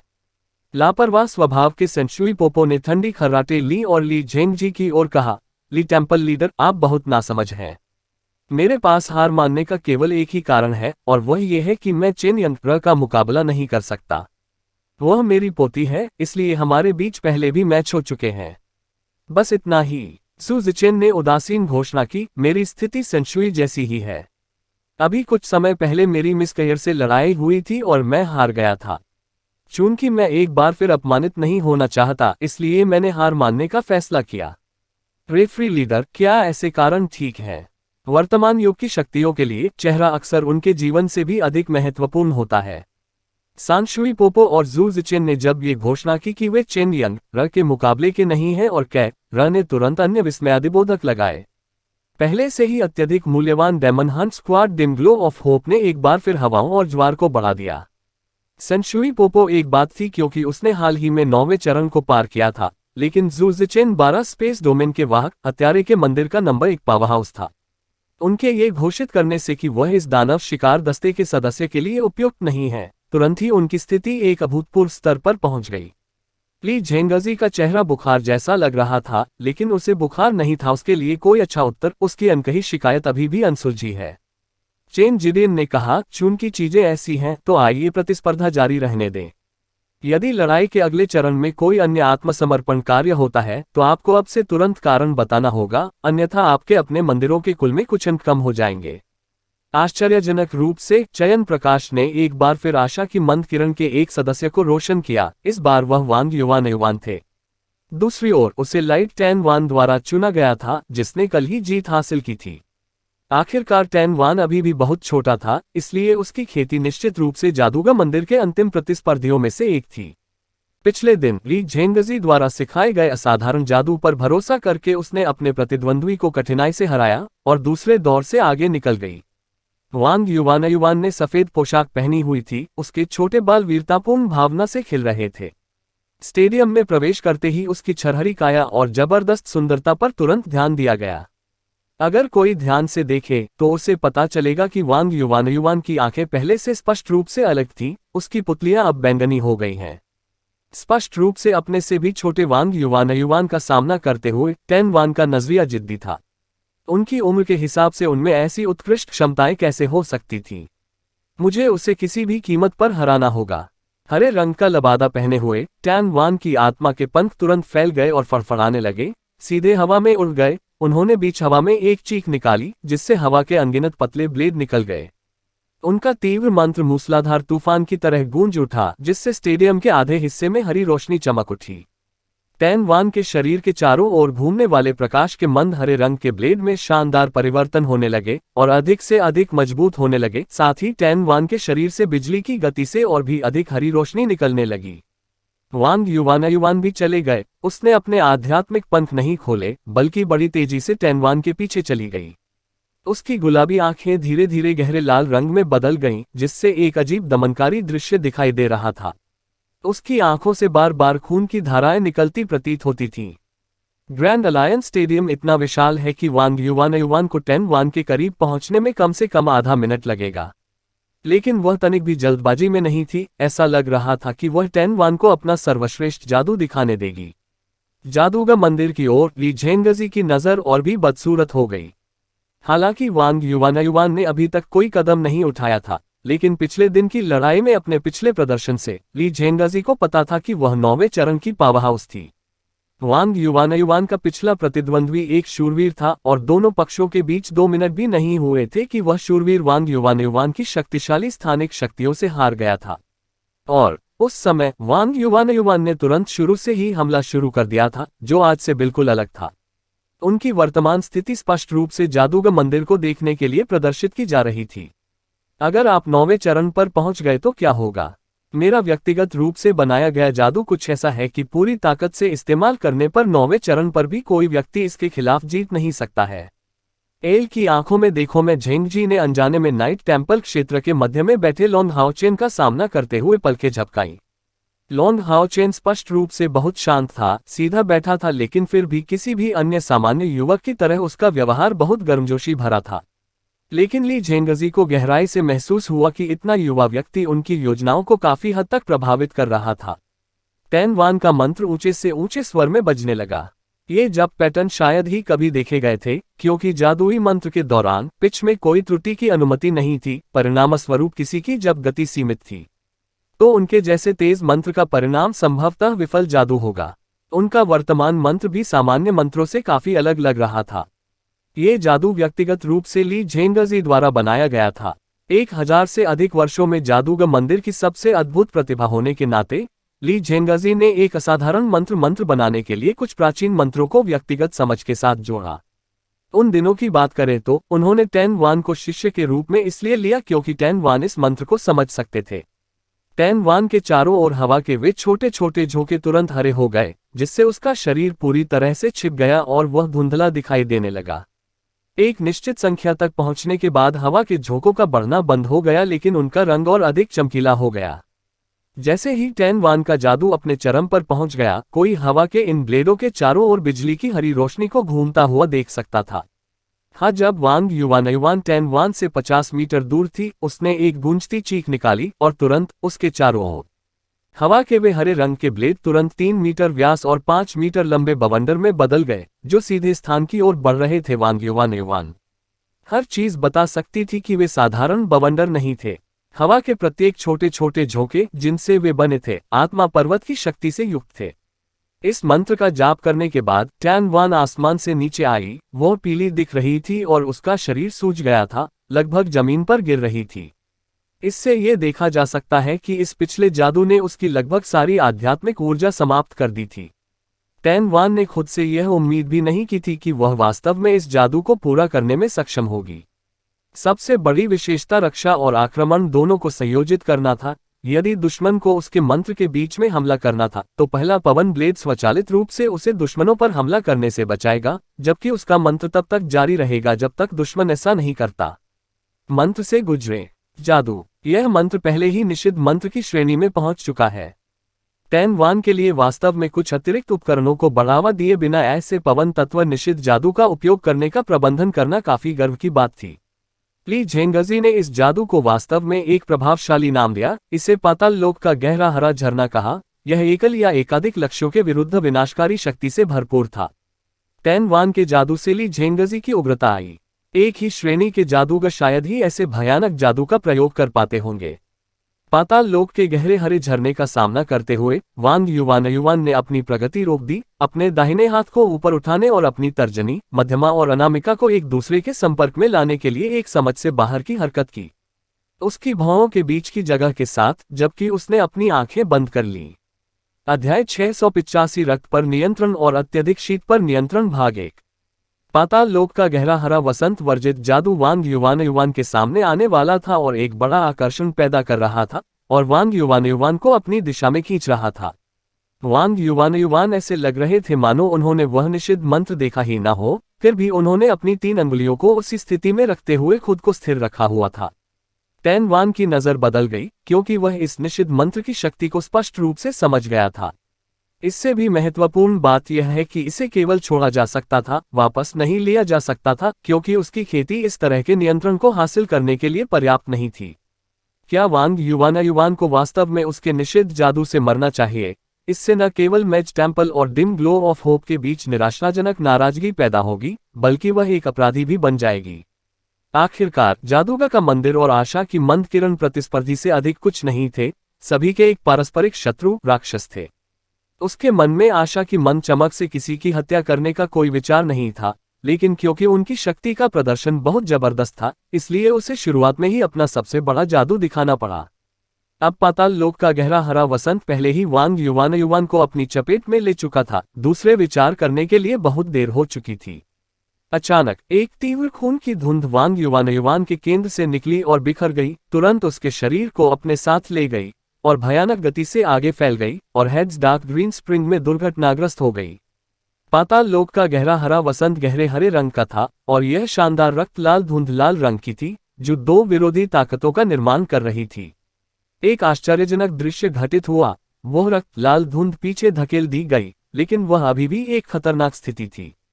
हवा में तुरंत खून की तीव्र दुर्गंध भर गई, जैसे एक जबरदस्त लाल रोशनी ने पाताल लोक के गहरे हरे झरने को अपनी चपेट में ले लिया। एक भयानक जानलेवा आत्मा उभरी और हवा में भर गई, जैसे एक लाल चमक अचानक उभर आई। वह गहरी लाल चमक खून के बहाव के बीच पूरी तरह से दब गई थी, और कोई केवल खून की धुंध को तेजी से फैलते हुए देख सकता था, जिसने एक छोटे से क्षण में पूरे स्टेडियम को खून के रंग से भर दिया था। ली झेंगजी का चेहरा ठिठक गया। एक डोमेन जो स्पष्ट रूप से एक डोमेन की शक्ति थी। तो आशा की इस मंद किरण में वास्तव में लॉन्ग हाओचेन से अधिक कितने लोगों के पास डोमेन थे? यदि जू जिचेन ने पहले जो कहा था वह सच है, तो समसारा की पवित्र बेटी को भी एक डोमेन ले जाना तय था। इससे पहले ही कुल 3 डोमेन बन चुके हैं। यहां तक कि मंदिरों के पास केवल 3 डोमेन धारक थे, अब और नहीं। Dim glow of hope demon hunt squad में इतनी ताकत होने के लिए वे पहले से ही डेमन गॉड स्लेयर्स जैसे प्रसिद्ध डेमन हंट स्क्वाड के करीब थे, और वे अभी भी बहुत छोटे थे। ठीक है, रक्त का ये विस्तार वांग युवान का डोमेन था, जो इसे ब्लड डोमेन कहते थे। जन्मजात प्रतिभा के संदर्भ में वांग युवान निश्चित रूप से आशा की मंद चमक में सबसे कम थी, लेकिन उसकी इच्छाशक्ति और दृढ़ संकल्प लॉन्ग हाओचेन और करियर से भी मेल खाती थी, और कुछ क्षेत्रों में वह और भी अधिक दृढ़ थी। निश्चित रूप से उसकी बराबरी के लिए उसकी जन्मजात प्रतिभा की कमी के कारण के साथ ही वांग युवान ने पवित्र युद्ध के 2 वर्षों में और भी अधिक प्रयास किए, और सबसे अधिक राक्षसों का वध करने वाले एकमात्र व्यक्ति भी थे। उसने अपनी खुद की शैली खोजने के लिए वध के इस रास्ते से गुजरने के लिए मजबूर किया। अनंत काल के टॉवर में जब उसके साथ अंतरिक्ष क्रिस्टल ने दिव्य आत्मा शील्ड की वास्तविक शक्ति को बुलाया, तो उसके खून के उबलने से वध की आभा और खून की बदबू उसके शरीर में एकीकृत हो गई, जिससे दुनिया की उसकी समझ की नींव पड़ी। रक्त प्रभुत्व। 4 साल के गहन ध्यान के बाद वांग युवान ने गहन नींव हासिल की, न केवल 9वें चरण को पार किया, बल्कि सीमा की उपलब्धियों को पार करते हुए लॉन्ग हाओचेन, कै, र और चेन यंग र के बाद समूह का चौथा डोमेन धारक बन गया। जियान, लिन शिन, हान यू और झांग फैन टीम में चौथे सबसे मजबूत पावरहाउस बन गए हैं। टैन वान के सामने उन्हें अपने डोमेन की शक्ति की बिल्कुल भी आवश्यकता नहीं थी, लेकिन लॉन्ग हाओचेन ने अपनी टीम को पहले ही बता दिया था कि ग्रैंड गैदरिंग ऑफ टेम्पल्स प्रतियोगिता उनकी ताकत दिखाने का समय है। इसलिए उन्हें निश्चित तौर पर गठबंधन के सभी उच्च पदाधिकारियों को अपनी ताकत दिखानी होगी, ताकि उनकी योजनाओं को क्रियान्वित किया जा सके। इसलिए वांग युवान ने यह देखने के बाद कि प्रतिद्वंद्वी विजार्ड टेम्पल का कोई व्यक्ति था, अपने डोमेन के उपयोग का प्रदर्शन करना चुना। हेड्स का डार्क ग्रीन स्प्रिंग निश्चित रूप से शक्तिशाली था, लेकिन अगर ली झेंगजी को अपने डोमेन के साथ संयोजन में इसका उपयोग करना था, तो वांग युवान निश्चित रूप से इसे अपने डोमेन के शुद्ध उपयोग से रोकने में सक्षम नहीं होगा। लेकिन आखिरकार टैन वान पहुंच गया केवल 8वां चरण, इसलिए निषिद्ध मंत्र पर उसका नियंत्रण वास्तव में अपर्याप्त था। अंत में वह गायब हो गया, वध और रक्त के उस क्षेत्र के बीच डूबा हुआ कुछ भी नहीं में बदल गया। जैसे ही खून के रंग की रोशनी फीकी पड़ी, वांग युवान ने टैन वान की ओर देखा भी नहीं और मैदान छोड़ने के लिए मुड़ गया। उनका प्रभुत्व सामने आने से परिणाम पहले से ही तय था। आशा की फीकी चमक से मंदिरों का विशाल जमावड़ा एक बार फिर मौन में डूब गया। वहां मौजूद सभी लोगों ने प्रमाणित किया कि उनके सभी सदस्यों की ताकत वास्तव में एक शीर्षक वाले दानव शिकार दस्ते की ताकत के अनुरूप थी। दूसरा दौर सबसे कम खेती के साथ आधे के बिना जारी रहा। इस दूसरे दौर में 3/4 से अधिक दावेदार 9वें चरण के ताकतवर थे। लेकिन फिर भी दूसरे दौर के समाप्त होने के समय में डिम ग्लो ऑफ होप ने 9 जीत का गौरवपूर्ण परिणाम हासिल किया। केवल डुआनयी को शेंग यू के हाथों हार का सामना करना पड़ा। दूसरा दौर समाप्त होने के बाद अनुपात में कुछ बदलाव हुए। विश्व स्तर पर नाइट टेम्पल का प्रभुत्व थोड़ा हल्का था। नाइट टेम्पल में तीसरे दौर के लिए केवल 11 लोग बचे थे, जिससे उनके 13 सदस्य बाहर हो गए। जादूगर मंदिर में 10, आशा की मंद किरण में 9, आत्मा मंदिर में 7, हत्यारे मंदिर में 6 और योद्धा मंदिर में केवल 5 शेष थे। अंकों के योग की परवाह किए बिना भी परिवर्तन हुए। दूसरे दौर के विजेताओं के बाद सभी ने 2 अंक प्राप्त किए। पहले दौर के कुल अंकों में जोड़ा गया। नाइट का मंदिर अभी भी 46 अंकों के साथ नंबर 1 था। मैच का मंदिर 41 अंकों के साथ दूसरे स्थान पर था। का मंदिर तीसरी, आत्मा के साथ 30 अंक, डिम ग्लो ऑफ होप 28 अंक के साथ चौथे, हत्यारे का मंदिर 26 अंक के साथ पांचवें और अंत में योद्धा का मंदिर 20 अंक के साथ आया। डिम ग्लिमर ऑफ होप के 10 सदस्यों ने दूसरे राउंड के अंत तक चौथी रैंक हासिल करके अपनी पूरी ताकत साबित कर दी। इसके अलावा लॉ नग हाओचेन के समूह पक्ष की खेती की उपलब्धियां उन्हें बाद के चरणों में स्पष्ट रूप से चमका देंगी, इसलिए व्यक्तिगत स्कोर की भविष्यवाणी करना अभी भी बहुत मुश्किल था। दूसरा दौर दोपहर में खत्म हो गया था, लेकिन अगला दौर तुरंत शुरू हो जाता था। आराम करने का जरा सा भी समय नहीं मिलता था। व्यक्तिगत लड़ाइयों के पिछले 2 दौर में ज्यादातर समग्र रूप से मंदिरों की ताकत के लिए प्रतिस्पर्धा हो रही थी, लेकिन तीसरे दौर के बाद से उनके पावरहाउस की व्यक्तिगत क्षमताओं को गिना जाएगा। जीत पर सभी को कुल मिलाकर कम से कम 4 अंक मिलेंगे। तीसरे दौर में कुल 24 लड़ाइयां होंगी, जिनमें 48 लोग शामिल होंगे और परिणामस्वरूप जबरदस्त लड़ाइयां होंगी। पहले 2 चयन लाइटों ने विजार्ड टेम्पल और नाइट टेम्पल के नेताओं ली झेंगजी और लॉन्ग तियानयिंग को चुना। लेकिन जनता को बड़े आश्चर्य की बात यह थी कि यह लड़ाई बहुत ही कम समय, मात्र 5 मिनट तक ही चली। ली झेंगजी ने लॉन्ग तियानयिंग को हराने के लिए अपने शक्तिशाली विंड गॉड डोमेन और दुर्जय जादुई शक्ति का उपयोग किया और जादूगर मंदिर के पक्ष में शक्ति का एक शक्तिशाली प्रदर्शन किया। इस लड़ाई को देखकर लॉन्ग हाओचेन भी हैरान रह गए, क्योंकि यह जानते हुए भी कि उनके दादा निश्चित रूप से ली झेंगजी का मुकाबला नहीं कर पाएंगे, उन्होंने नहीं सोचा था कि वह इतनी जल्दी हार जाएंगे। हवा के सार पर ली झेंगजी का नियंत्रण एक असामान्य स्तर पर पहुंच गया, और इसके अलावा लॉन्ग तियानयिंग अपने दिव्य सिंहासन के आवेग के बिना एक दिव्य शूरवीर था, जिसने उसकी ताकत को आधे से अधिक कम कर दिया, अन्यथा शायद उसने लड़ाई लड़ी होती। नाइट टेम्पल के नेता का तीसरे दौर में हार जाना कुछ ऐसा था जो पिछले कई 100 वर्षों में नहीं हुआ था। लॉन्ग तियानयिंग ने बेहद बदसूरत चेहरा दिखाया, लेकिन उसके पास इसे जादू का मामला मानने के अलावा कोई विकल्प नहीं था। ली झेंगजी की शक्ति पहले दौर से ही सराहनीय थी। तीसरे दौर को पार करने के लिए 5 मंदिरों के केवल सच्चे अभिजात वर्ग ही बचे थे, इसलिए प्रतिस्पर्धा एक गर्म स्तर पर बदल गई। हालांकि यांग वेंझाओ ने दूसरे दौर की जीत हासिल कर ली थी, लेकिन उन्होंने 9वें चरण के योद्धा को हराने के लिए स्टारलाइट यूनिकॉर्न की गति पर भरोसा करते हुए अपना सब कुछ झोंक दिया था। लेकिन तीसरे दौर में उसकी ताकत अभी भी ठीक नहीं हुई थी, और वह डिम ग्लो ऑफ होप का दूसरा एलिमिनेट सदस्य बन गया।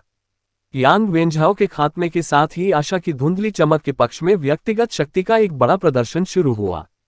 5वें मैच में चेन यंग र के प्रतिद्वंद्वी के रूप में विजार्ड टेम्पल के सहायक नेता लिन शिन के दादा लिन चेन थे। एक दिन पहले लिन शिन पहले से ही लिन चेन से मिलने गया था, लेकिन उन्होंने लंबे समय तक बहस नहीं की। लिन चेन के जाने से पहले उसने लिन शिन को लिन की अच्छी देखभाल करने की सलाह देने के अलावा बहुत कुछ नहीं बताया। जब लिन शिन ने इसके बारे में लॉन्ग हाओचेन से बात की, तो उन्होंने समझा कि लिन चेन का रवैया मंदिरों की इस महान सभा में जादूगर मंदिर की संवेदनशील स्थिति के कारण था। आपकी तरह जादूगर मंदिर के एक उपनेता, उन्हें अपने पोते से बहुत कुछ कहने की अनुमति नहीं थी, जो आशा की मन चमक का हिस्सा था। अभी उन्हें प्रतियोगिता में चेन यंग र का सामना करने की उम्मीद नहीं थी। लिन चेन स्पष्ट रूप से अपने पोते के साथ अपने रिश्ते को नहीं छोड़ेंगे। ली झेंगजी और जादूगर मंदिर के शक्तिशाली लोगों को पीछे से देखने के कारण उसे अपना सब कुछ देना पड़ा। दादाजी लिन, आपको मुझसे पीछे हटने की जरूरत नहीं है। चेन यंग र ने चेहरे पर स्वाभाविक मुस्कान के साथ लिन चेन का स्वागत किया। लिन चेन केवल उसकी ओर थोड़ा झुका और ज्यादा कुछ नहीं कहा, तुरंत अपने दाहिने हाथ की लहर के साथ उसके सिर के ऊपर एक नारंगी आग का गोला बनाया। लिन चेन एक अग्नि जादूगर है, हालांकि उनके पास अपने पोते के समान असाधारण अग्नि हृदय नहीं था, फिर भी पूरे जादूगर मंदिर में अग्नि जादू में उनकी नंबर 1 उपलब्धि थी। वह जन्मजात प्रतिभा के कारण 9वें चरण को पार करने में असमर्थ थे, लेकिन अग्नि जादू अनुसंधान के संदर्भ में लिन चेन ने अपने पूरे जीवन में प्रयास किया। उनके बेटे और बहू की भी इस बीच मृत्यु हो गई। पथ अध्याय 686 रक्त पर नियंत्रण और अत्यधिक शीत पर नियंत्रण भाग 2। एक नारंगी आग का गोला जलते सूरज की तरह ऊपर तैर रहा था, जो अपने नारंगी रंग के नीचे लिन चेन को रोशन कर रहा था। उनका निराश मंत्र लगभग अश्रव्य था और उनके सिर के ऊपर नारंगी आग के गोले से चेन यंत्र की दिशा की ओर एक तीव्र नारंगी लौ निकली। स्पिरिट टेम्पल के उम्मीदवार क्षेत्र में चेन होंग्यू खड़ा हो गया, जोश से मैदान की ओर देख रहा था और चुपचाप कोस रहा था। वह पुराना बकवास लिन चेन वास्तव में भयंकर है। वास्तव में शुरुआत में ही पवित्र सूर्य के अभिशाप का उपयोग करना। पवित्र सूर्य का अभिशाप लिन चेन द्वारा व्यक्तिगत रूप से बनाया गया शक्तिशाली जादू था। बाधाओं तक पहुंचने के बाद कई शक्तिशाली कंपनियों को अपनी खेती बढ़ाने में कठिनाई होगी। जब तक उनके बीच शानदार जोड़ी नहीं होती, तब तक एक निश्चित बिंदु के बाद ब्रेकअप भी उनके पूरे जीवन में शायद ही होता। ऐसी परिस्थितियों में वे अक्सर और भी अधिक ताकत की तलाश के लिए अपनी क्षमताओं को विकसित करने का प्रयास करते हैं। एक विशेष जादूगर इसके लिए उपयुक्त था, क्योंकि एक ही तत्व के विभिन्न संयोजन कई चर के आधार पर अलग अलग डिग्री की शक्ति उत्पन्न करेंगे। लिन चेन इस क्षेत्र में उत्कृष्ट थे। उसने नहीं सोचा था कि पवित्र युद्ध में मृत्यु के निकट के विभिन्न अनुभवों के कारण उसे कोई सफलता मिलेगी, जिसके पहले ही वह लगभग 40 वर्षों से 8वें चरण के चरम पर लड़ रहा था। उन पिछले 40 वर्षों में उनका मुख्य शोध लक्ष्य ये पवित्र सूर्य अभिशाप था। उसकी ताकत 9वें चरण तक बढ़ने के साथ जादूगर मंदिर के इस सहायक नेता को अपना स्वयं का डोमेन नहीं होने के कारण कम नहीं आंका गया था। पवित्र सूर्य अभिशाप के माध्यम से वह जो महान शक्ति प्राप्त कर सका, उसकी ताकत आसमान छू गई, जिससे वह जादूगर मंदिर में शीर्ष शक्तियों में से एक बन गया। पवित्र सूर्य अभिशाप ने आग बनाने के लिए उसकी कुछ मर्दाना ऊर्जा को एकीकृत किया। उस दिन को याद करते हुए ये पवित्र सूर्य के अभिशाप के अनुसंधान और प्रशिक्षण में था कि उनके बेटे ने एक दुर्घटना में अपनी जान गंवा दी, जिससे उसके जीवन की अग्नि उसके नियंत्रण से परे हो गई, जिससे विस्फोट में पकड़े गए उसके साथी की दुखद मौत हो गई।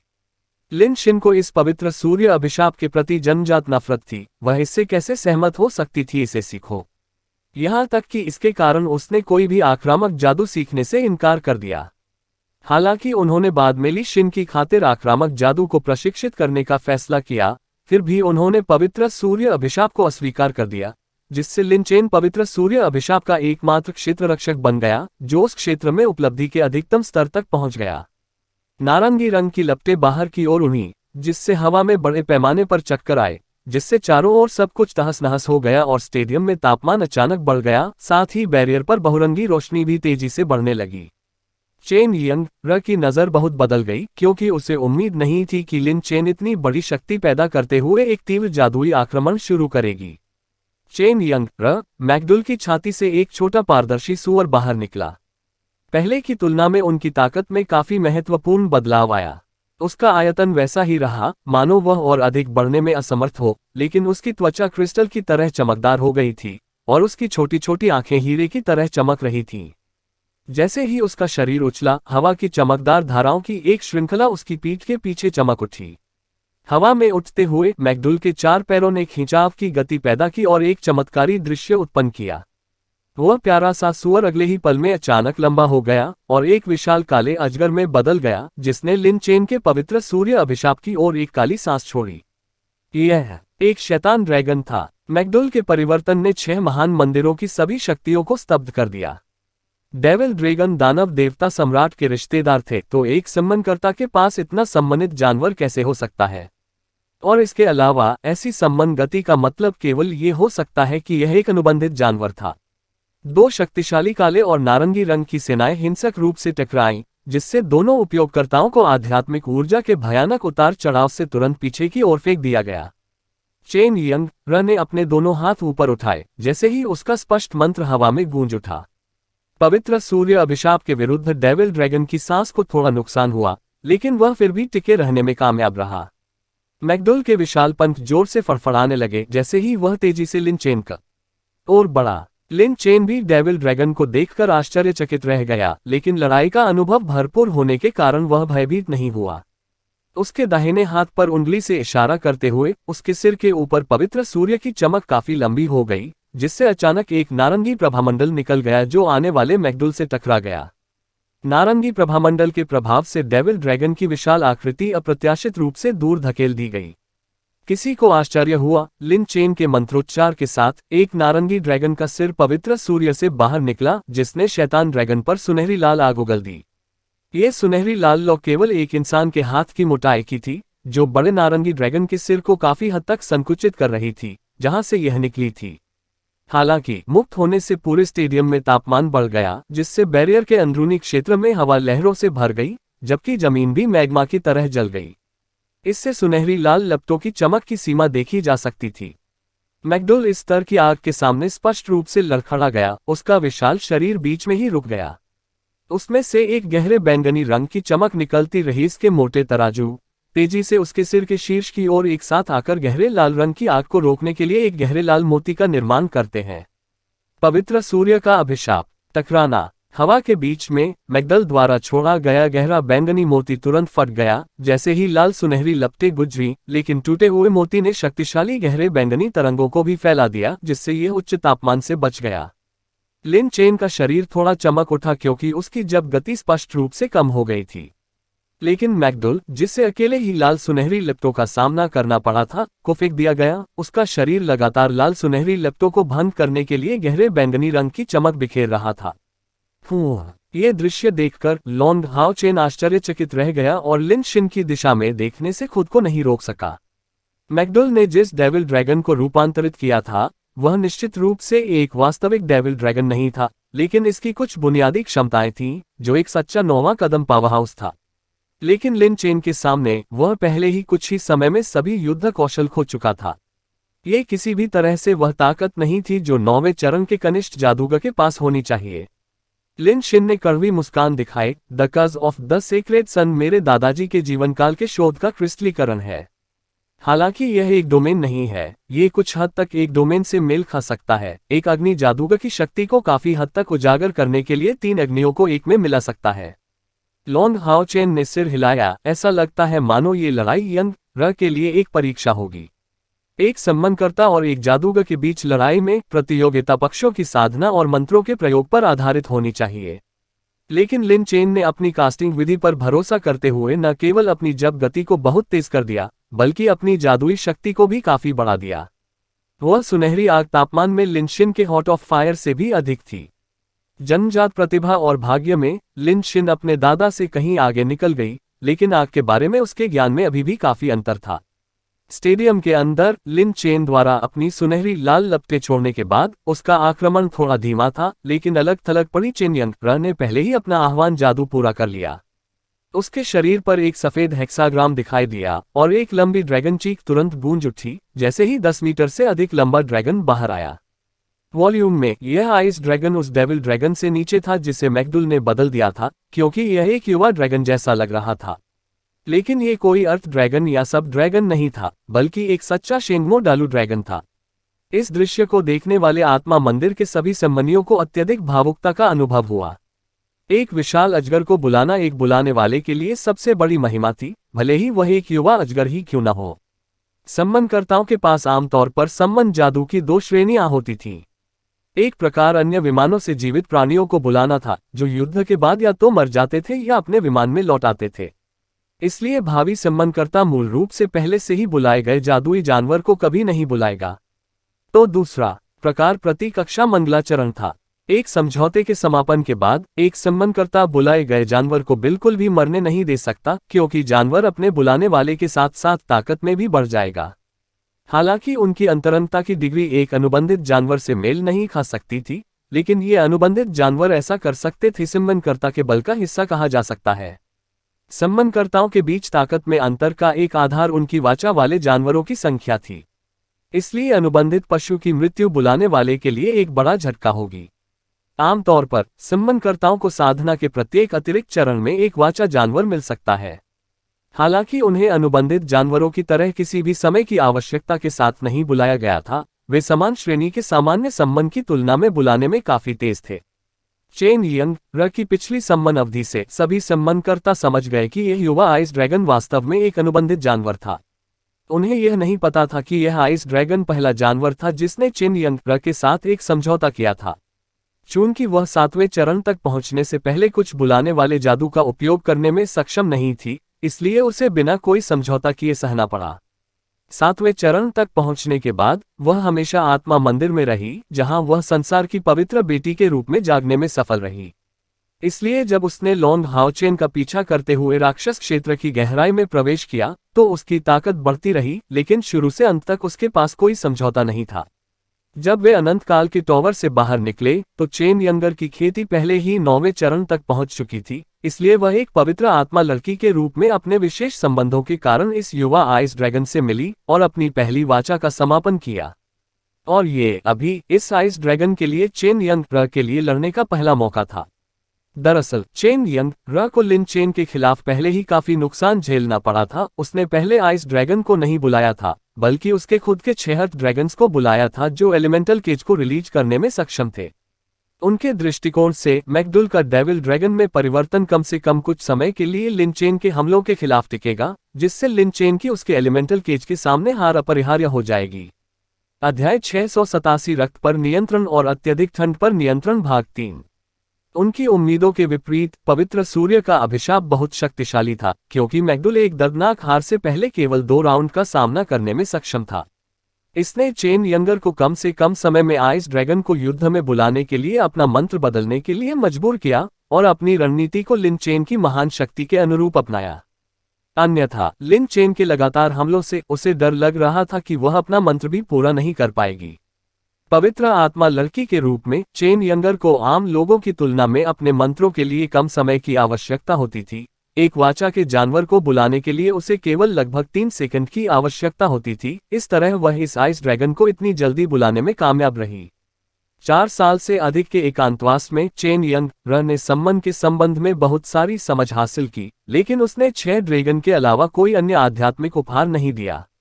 ऐसा इसलिए है क्योंकि उन्हें लगा कि स्पिरिट बेस्टोमेंट ने मैकडुल और उसके अनुबंधित जानवरों के साथ और भी बड़ा प्रभाव दिखाया, जिससे कई शानदार बदलाव हुए। आइस ड्रैगन प्रकट होते ही दहाड़ने लगा। उसने अपनी पीठ के पीछे चेन यंग र को बचाने के लिए अपने पंख फैलाए। जैसे ही उसने लिन चेन पर नीली सांस छोड़ी, लिन चेन का चेहरा उतर गया। स्वाभाविक रूप से उन्हें विश्वास नहीं था कि मैकडुल को हराने से चे के खिलाफ जीत हासिल होगी। एन यंगर, जैसा कि इस युवा लड़की ने पिछले मैच में 9वें चरण के स्पिरिट मास्टर के रूप में अपनी क्षमता प्रदर्शित की थी, जादुई जानवरों को बुलाने में बहुत सक्षम थी। उसके पिछले क्रिएचर समनिंग गेट ने असंख्य जानवरों की वृद्धि का कारण बना दिया था, जिससे उसका विरोध करना बहुत कठिन हो गया था।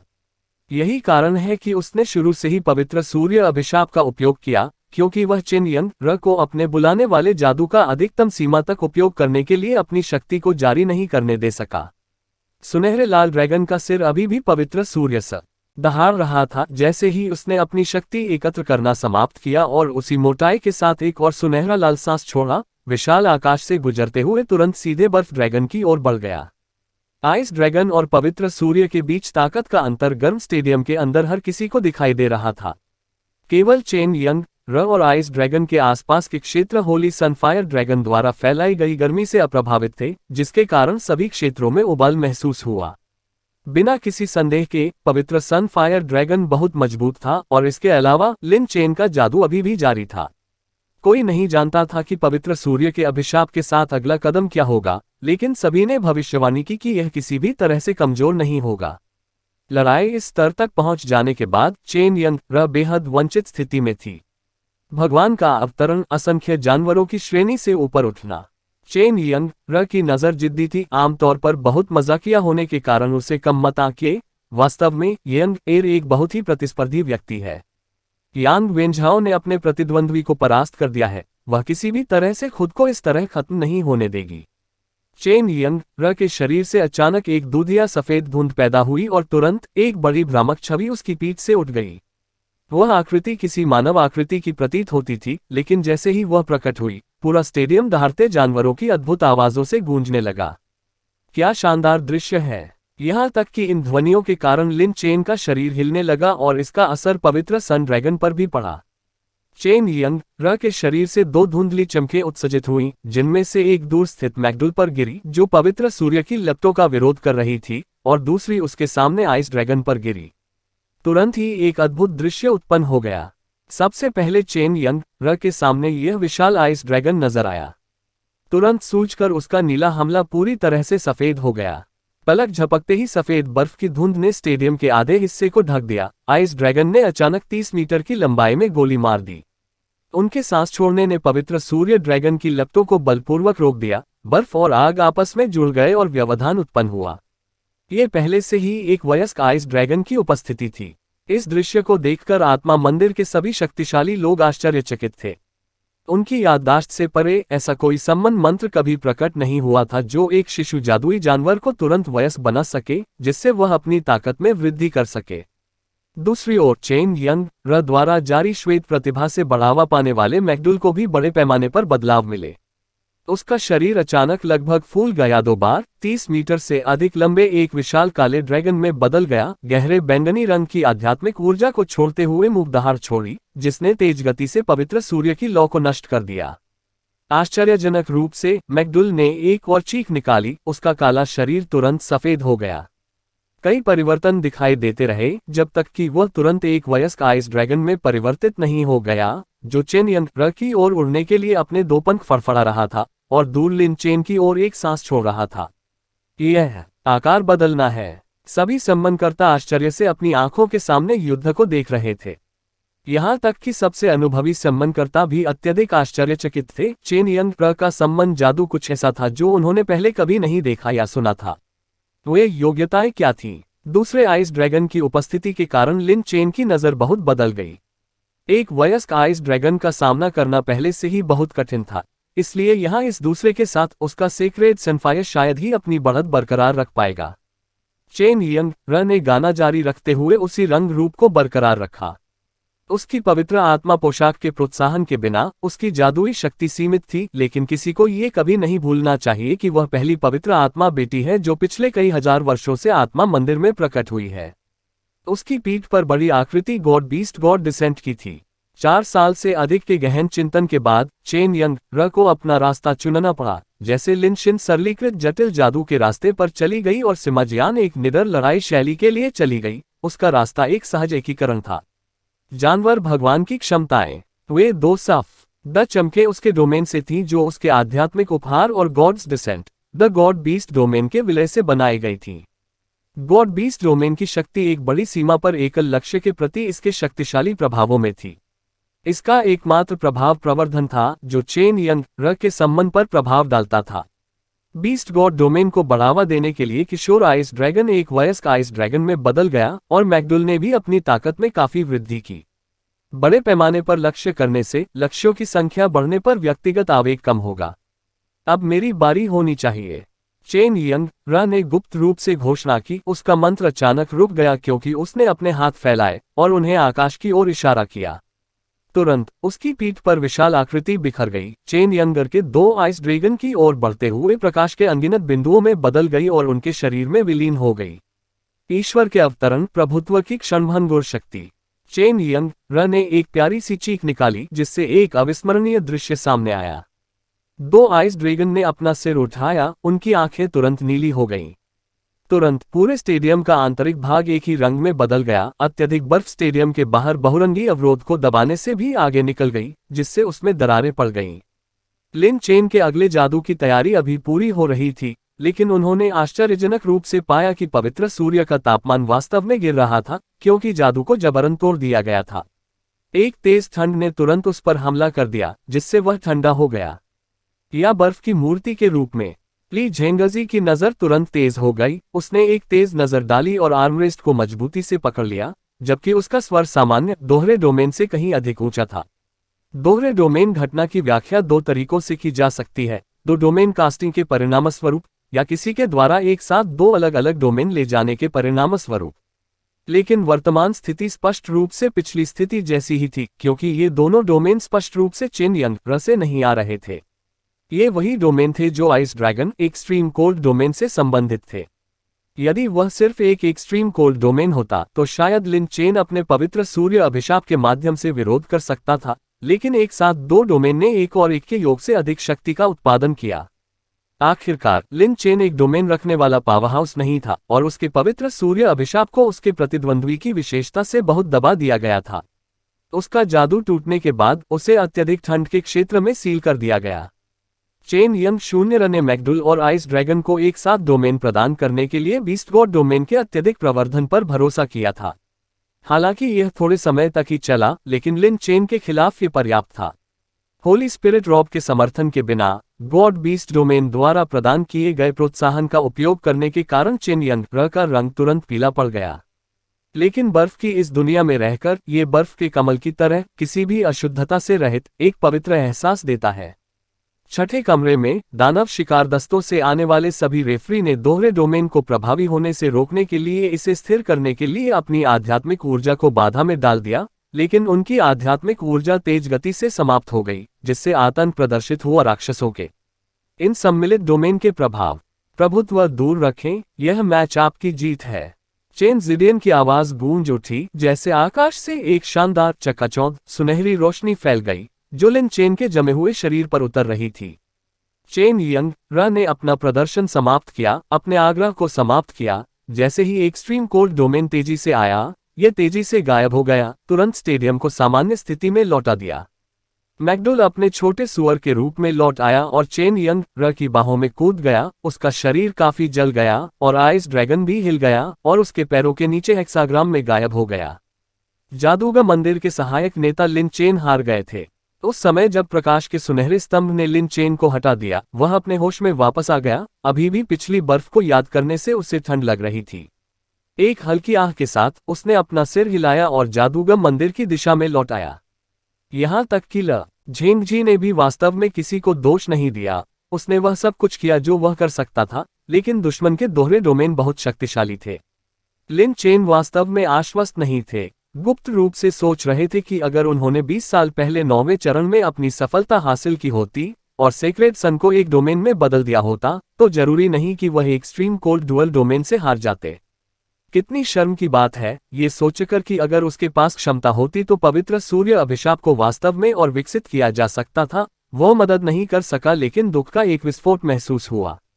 अध्याय 688 पवित्र नाइट तारों वाला आकाश भाग 1। चेन यंग र के लिए मुकाबला आसान नहीं था। अपनी एक्सट्रीम कोल्ड मास्टरी पूरी करने के बाद जब वह मंच से उतरी तो उनका शरीर थोड़ा हिल गया। स्पिरिट टेम्पल के सभी सम्मानकर्ता इस मैच से आश्चर्यचकित थे, इसलिए कॉल करने वाले के लिए ऐसे तरीकों का उपयोग करना वास्तव में संभव था। स्पिरिट टेम्पल में ऐसी उपलब्धि हासिल करने वाला ये वास्तव में पहला डोमेन था, यहाँ तक कि चेन होंग्यू का एम्परर बीस्ट डोमेन भी तुलना से कोसों दूर था। चेन यंग र ने सेंचुरी के पहले शब्दों का परीक्षण करने के लिए अपनी ताकत का इस्तेमाल किया। सच में अपने स्तर पर सेंचुरी वास्तव में किसी भी तरह से उसका प्रतिद्वंद्वी नहीं था। आशा की धुंधली किरण को धीरे धीरे 6 महान मंदिरों की शक्तियों से अधिक अनुमोदन प्राप्त हुआ। सबसे गहरी छाप वाले व्यक्ति ली झेंगजी थे, जिन्होंने मूल रूप से माना था कि लॉन्ग हाओ चेन वास्तव में उनके समूह में एकमात्र असाधारण व्यक्ति थे। लेकिन पिछली लड़ाई से वह देख सकता था कि उसके अन्य सदस्य भी पीछे नहीं रह रहे थे। चेन यंग र और वांग युवान का दबदबा था और वे बेहद शक्तिशाली थे, जिससे झेंगजी ने निष्कर्ष निकाला कि निस्संदेह उन्हें हराने के लिए बड़े पैमाने पर संसाधन खर्च करने की आवश्यकता होगी। टूर्नामेंट जारी रहा। इस दौर के बाद केवल 24 लोग बचे थे। लड़ाइयां विशेष रूप से शानदार थीं। लिन चेन की लड़ाई एकमात्र उज्ज्वल स्थान नहीं थी। पिछले कुछ मैच चकाचौंध और विविधतापूर्ण थी, क्योंकि दावेदार अधिक से अधिक शक्तिशाली होते जा रहे थे। डोमेन अक्सर स्टेडियम में दिखाई देते थे और ये तमाशा दर्शकों के लिए सबसे संतोषजनक था। मंदिरों की महान सभा के बिना वे इतनी विशाल ताकतों को कैसे देख पाएंगे। आशा की धुंधली किरण के बीच हान यू हार गया। आशा की धुंधली किरण की अंततः किस्मत खराब हो गई जब उसका सामना चेन यंग र के दादा स्पिरिट टेम्पल के नेता चेन होंग्यू से हुआ। शक्तिशाली सम्राट बीस्ट डोमेन के सामने वह पराजित होने से पहले 10 मिनट से अधिक समय तक टिकने में कामयाब रहा, और उसके साथ ही एक अत्याचारी दानव आंख ने भी बहुत गहरी छाप छोड़ी, 8वें चरण के शिखर पर एक पावरहाउस होने के नाते शक्तिशाली मन दमन और नियंत्रण से संपन्न, यहाँ तक कि 20 टेम्परर डोमेन के प्रभावों का भी भरपूर मुकाबला करता है। लेकिन दुर्भाग्य से अत्याचारी दानव नेत्र को संभवतः आगे विकसित होने में सक्षम होने के लिए एक असाधारण मुठभेड़ करने की आवश्यकता होगी। झांग फैंगफैंग, हान यू, यांग वेंझाओ और डुअन ये सभी को ऐसे माउंट रखने की कठिनाई का सामना करना पड़ा जो मुश्किल से 9वें चरण तक विकसित होंगे। संयोग से झांग फैंगफैंग, लिन शिन, सिमा जियान और वांग युवान ने भी अपने विरोधियों के खिलाफ जीत हासिल की और तीसरे दौर को शांति से पार कर लिया। आशा की धुंधली झलक के बीच केवल लॉन्ग हाओ चेन और कैयर ने अभी तक भाग नहीं लिया था। इस तीसरे दौर में केवल 4 मैच बचे थे। अभी अभी लॉन्ग हाओ चेन के चेहरे पर लंबे समय से कायम शांत भाव में थोड़ा बदलाव आया था। इस व्यक्तिगत प्रतियोगिता में टीम के साथी का सामना करना कोई असंभव बात नहीं थी, खासकर जब केवल 8 लोग बचे थे, इसलिए उन्हें और कैयर को एक दूसरे का सामना करने का मौका मिला। ये सोचते हुए लॉन्ग हाओ चेन ने अवचेतन रूप से उस समय के डेमन स्लेयर सिलेक्शन के एक दृश्य को याद किया जब कैयर ने उससे मिलने पर आत्मसमर्पण करने का फैसला किया था। क्या यह एक ऐसी कहानी थी जो खुद को दोहराने वाली थी?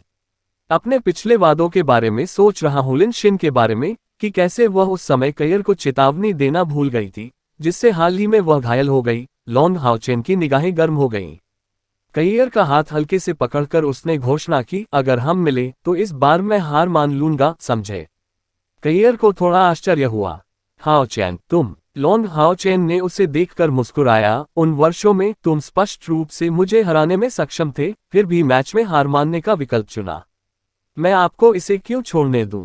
कैयर ने प्रतिक्रिया में हंसते हुए कहा, बेवकूफ, इसके बारे में मत सोचो। क्या आप आपकी परिस्थितियों को भी पहले जैसी ही मानते हैं? उस समय जीत या हार कोई मायने नहीं रखती थी, लेकिन यह मैच राक्षसों के खिलाफ हमारे भविष्य के प्रतिरोध से संबंधित है। आप आशा की किरण के कप्तान हैं, हमारे नेता हैं। ओह, ऐसा लगता है कि हमारा मैच ही नहीं हुआ। उनकी चर्चा के दौरान चयन का प्रकाश कैसर पर पड़ा, जैसा कि शेंग यू पर पड़ा, जो कि हत्यारे के मंदिर के विपरीत क्षेत्र में एक और दावेदार था। शेंग यू की असमंजस भरी निगाहों को देखकर लॉन्ग हाओ चेन हंसने के अलावा कुछ नहीं कर सका। देखो, वह परदादा आपके खिलाफ जाना चाहता है। कैयर ने हल्की हंसी उड़ाई और उत्तर दिया, ऐसा नहीं होगा। जैसा कि अपेक्षित था, कैयर को एक कदम उठाने की कोई जरूरत नहीं थी। इसके विपरीत शेंग यू ने पहले ही घोषणा कर दी थी, मुझे लगता है कि हमसे लड़ने की कोई जरूरत नहीं है, मैं हार मान लेता हूं। इतना कहने के बाद वह बिना ज्यादा दूर चले अपनी सीट पर लौट आए। कौन उम्मीद कर सकता है कि 3 प्रमुख हस्तियों ने पहले ही आत्मसमर्पण कर दिया है? सबसे आसानी से हटा दिया गया शेंग यू है, जिसने वास्तव में सीधे तौर पर आत्मसमर्पण कर दिया, तुरंत अपनी पार्टी से बाहर होने की घोषणा की। ये पहले से ही दूसरी बार था जब हत्यारे के मंदिर ने कैयर का सामना किया था। आशा की 6 धुंधली झलकियों में से केवल एक व्यक्ति को अभी तक मंच पर आना बाकी था। चयन प्रकाश कैयर से लॉन्ग हाओ चेन में थोड़ा सा बदल गया, जिससे वह और उसका नाइट टेम्पल प्रतिद्वंद्वी रोशन हो गए। दोनों किनारे एक ही मंदिर के थे। वह एक वरिष्ठ सज्जन थे जो लॉन्ग तियानयिंग से थोड़े अधिक उम्र के लग रहे थे, जो धीरे से उठे और पिछली पंक्ति में बैठे लॉन्ग हाओ चेन की ओर सिर हिलाया। उनकी पुरानी आवाज बहुत दृढ़ लग रही थी, चलो इसे 2 सज्जनों के बीच टकराव होने दें। ये कहकर वह खेत की ओर आगे बढ़ गया। लॉन्ग हाओ चेन ने अवचेतन रूप से अपने दादा लॉन्ग तियानयिंग की ओर देखा, जिन्होंने उन्हें एक असहाय मुस्कान दिखाई। हाओ चेन थोड़ा हैरान हुआ, क्योंकि उसके दादाजी की अभिव्यक्ति उसे बता रही थी कि उसके पास इस बूढ़े सज्जन को प्रभावित करने का कोई रास्ता नहीं है। वास्तव में एक दिव्य शूरवीर के पास लगभग सर्वोच्च अधिकार था, जिसका अर्थ है कि यह शूरवीर लॉन्ग तियानयिंग के नियंत्रण से परे था और निश्चित रूप से बहुत उच्च पद पर भी था। लॉन्ग हाओ चेन ने स्टेडियम में इस सुनहरे शूरवीर का पीछा किया और तेजी से आगे बढ़ने की पहल की, क्योंकि वह मैदान के पार पुराने शूरवीर की ओर बढ़ रहा था। यह एक जूनियर से सीनियर जैसा टैग था, वह वहां खड़ा नहीं रह सकता था और बूढ़े व्यक्ति को दूरी बढ़ाने का काम करने दे सकता था। मैं यांग हाओयू हूं, एक बूढ़ा आदमी जिसे इन सभी मामलों की परवाह नहीं है।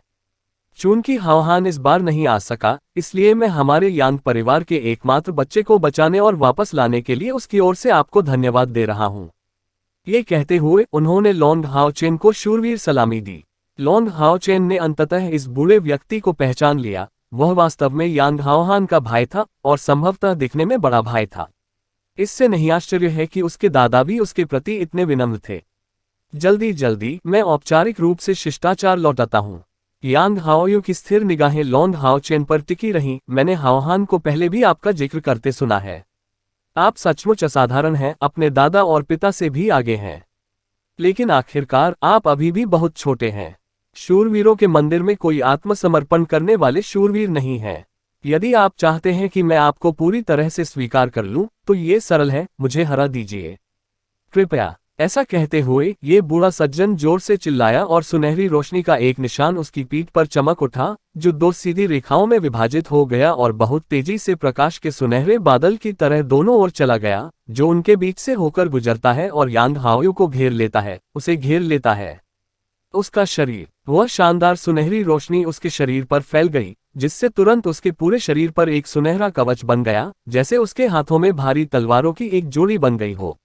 एक प्रभावशाली आचरण उसके पास से निकला, जो आसपास के वातावरण में झिलमिला रहा था, जिससे लॉन्ग हाओचेन को ऐसा महसूस हुआ मानो उसे बाहरी अंतरिक्ष के बीच में रखा गया हो और तारों के बीच एक क्रूर जानवर उसे निगलने के लिए अपना मुंह खोल रहा हो। इस दृश्य को देखकर ली झेंगजी अचानक स्पष्ट रूप से चिंतित हो गए। उनके चेहरे का भाव बहुत बदल गया। यही वह है। तो वह वास्तव में आया। इसमें कोई आश्चर्य नहीं कि नाइट टेम्पल ने लॉन्ग जिंग्यू को भी नहीं भेजा। क्या आप लगभग 50 वर्षों से एकांत में नहीं हैं? टैन वान अपनी पिछली लड़ाई हार गया था, लेकिन क्योंकि राउंड समाप्त नहीं हुआ था, वह अभी भी मैच टेम्पल के उम्मीदवार क्षेत्र के अंदर था और वह मदद नहीं कर सका। लेकिन प्रतिक्रिया में उत्सुकता से पूछा, ये व्यक्ति कौन है, मास्टर? क्या वह एक दिव्य शूरवीर से भी अधिक शक्तिशाली हो सकता है? ली झेंगजी की नज़र आमतौर पर चमकदार थी, जो हमेशा की तरह तब भी बनी हुई थी जब वह पहले लॉन्ग त्यानरिंग से मिले थे। लेकिन इस शूरवीर के नजरिए में इतना बदलाव लाने के लिए उसके पास स्पष्ट रूप से कुछ आश्चर्यजनक पहलू थे। ली झेंगजी की निगाहें धीरे धीरे सामान्य हो गईं। उन्होंने समझाया, किसी तरह वह नाइट टेम्पल में सच्चा नंबर 1 पावर हाउस है। यदि उसे उस समय दिव्य सिंहासन की स्वीकृति मिल गई होती, तो शायद वह 6 महान मंदिरों के सच्चे कमांडर के रूप में उभर सकता था और मंदिर गठबंधन भी इतना बिखरा हुआ नहीं होता। वह टैन वान आश्चर्यचकित थी। उसने कभी अपने शिक्षक को नाइट टेम्पल के किसी अन्य व्यक्ति के अलावा किसी अन्य व्यक्ति का इतना उच्च मूल्यांकन करते नहीं सुना था। ली झेंगजी को लॉन्ग हाओचेन के बारे में भी कुछ आपत्तियां थीं। उनका मानना था कि वह अभी भी बहुत छोटा था। ली झेंगजी ने आगे कहा, उसे यांग हाओयू कहा जाता है और वह वास्तव में एक महान चरित्र है। टेम्पल अलायंस के नेता यांग हाओहान असल में उनके छोटे भाई हैं, लेकिन कुछ मायनों में यांग हाओहान को उनका शिष्य भी माना जा सकता है और इससे आप भली भांति अंदाजा लगा सकते हैं कि वह कितने ताकतवर हैं। वह यांग हाओहान से लगभग 30 साल बड़ा है। उस समय जब यांग हाओहान ने पहली बार अपना नाम बनाया था, यांग हाओयू हाल ही में नाइट टेम्पल में शामिल हुआ था। उसके पास बेहद उच्च प्रतिभा और शक्तिशाली चरित्र था, जिसके कारण यांग हाओयू को एक शूरवीर के रूप में सम्मानित किया गया था, एक राजा का, और वह बदला लेने वाला शूरवीर है। ये बताया गया है कि नाइट टेम्पल के एकमात्र बदला लेने वाले दिव्य शूरवीर लॉन्ग जिंग्यू ने के रिकॉर्ड का उपयोग करके प्रशिक्षण लिया। उन्होंने एवेंजर्स नाइट्स को पीछे छोड़ दिया। यांग हाओयू कभी भी किसी आक्रामक उपकरण का उपयोग नहीं करता है, क्योंकि उसके पास वास्तव में असाधारण जादुई जानवर है जिसे स्टाररी स्काई कहा जाता है। इस प्रकार का जादुई जानवर जादुई जानवरों के दायरे से परे है। इसका अस्तित्व स्वाभाविक रूप से 9वें चरण से संबंधित है। वह किसी भी रूप में रूपांतरित होने में सक्षम है। यांग हाओयू को उसकी साधना में सहायता करता है और सूर्य और चंद्रमा की स्वर्गीय ऊर्जा को अवशोषित करने में उसकी सहायता करता है। जूनियर और सीनियर के मामले में वह मुझसे आगे हैं और मुझे ये भी नहीं पता कि वह 9वीं सीढ़ी कब पार कर गए, लेकिन उन्होंने एक अभूतपूर्व उपलब्धि हासिल की। उन्होंने दिव्य शूरवीर बनने से इनकार कर दिया। अध्याय 689 पवित्र नाइट तारों वाला आकाश भाग 2। वह टैन वान ने अपनी आवाज खो दी। मैं वह कैसे हो सकता हूँ? दिव्य शूरवीर बनने का अर्थ कम से कम एक दिव्य उपकरण होना है, जैसे कि शूरवीर मंदिर का सहायक नेता बनना। लिंग झेंगजी ने आह भरी। बेशक यांग हाओयू ये जानता था, लेकिन उसे वास्तव में बहुत गर्व है। 9वें चरण के तारों वाले आकाश के साथ इस प्रतिभा ने तुरंत एक दिव्य सिंहासन की स्वीकृति प्राप्त कर ली, और यदि उसने उस समय स्वीकार कर लिया होता तो वह तुरंत एक दिव्य शूरवीर बन जाता। लेकिन उन्होंने ऐसा नहीं किया और एक बड़ा लक्ष्य चुना, अनंत काल और सृजन का पहले कभी इस्तेमाल न किया गया दिव्य सिंहासन प्राप्त करना। अंत में अनंत काल और सृष्टि के दिव्य सिंहासन ने उसे अस्वीकार कर दिया और कोई अन्य दिव्य सिंहासन नहीं चुना। स्टाररी स्काई होली नाइट की उपाधि से सम्मानित होने के बाद उन्होंने लंबे समय तक एकांतवास करना शुरू किया और ये बताया गया है कि उन्होंने एक बार फिर अनंतकाल और सृजन के दिव्य सिंहासन की स्वीकृति हासिल करने की कोशिश की, लेकिन अंत में वह असफल रहे। क्योंकि एकांत में बताया गया उनका समय बहुत लंबा था, उन्हें 6 महान मंदिरों की ऊंची इमारतों की नजरों से ओझल हुए काफी समय हो गया है। मुझे उम्मीद नहीं थी कि यांग हाओहान ने वास्तव में उन्हें मंदिरों की इस भव्य सभा में आमंत्रित किया होगा। उस बिंदु तक पहुंचते पहुंचते ली झेंगजी की अभिव्यक्ति काफी उदास हो गई। ऐसा लगता है कि मुझे खुद पर बहुत भरोसा था। नाइट टेम्पल का ट्रैप कार्ड। टैन वान आश्वस्त नहीं लग रहा था। मास्टर, क्या ऐसा हो सकता है कि आप अभी भी उसे हराने में असमर्थ हैं? ली झेंगजी ने अपना सिर हिलाया। अगर मैं उससे लड़ता तो बिना किसी प्रतिबंध और उपकरणों के उपयोग की अनुमति के भी मेरे जीतने की संभावना निश्चित रूप से 50% से कम होती। ध्यान से देखें, यह आपको तारों वाले आकाश के दिव्य जानवर की ताकत दिखाएगा। इसे नंबर 1 दिव्य जानवर माना जाता है और यांग हाओयू नाइट टेम्पल के बुजुर्गों का नेता है। इस बार लॉन्ग हाओचेन को एक गहरा सबक मिलना चाहिए, लेकिन ये भी अच्छा है। वह बहुत छोटा है और युवा के लिए पराजित होना कभी कभी सबसे अच्छा सबक होता है। यदि लॉन्ग हाओचेन ली झेंगजी के शब्दों को सुन सकता है तो वह निश्चित रूप से एक गहरी छाप छोड़ेगा, क्योंकि पहले उसे सबसे बड़े प्रकार का झटका झेलना पड़ा था जिससे उसे अपनी जान गंवानी पड़ी थी। अब जब वह दूसरा जीवन जी रहा था तो वह बहुत पहले ही पूरी तरह से पारदर्शी पानी की तरह शांतिपूर्ण हो गया था। लॉन्ग हाओचेन को नहीं पता था कि यांग हाओयू का इतना गौरवशाली इतिहास है।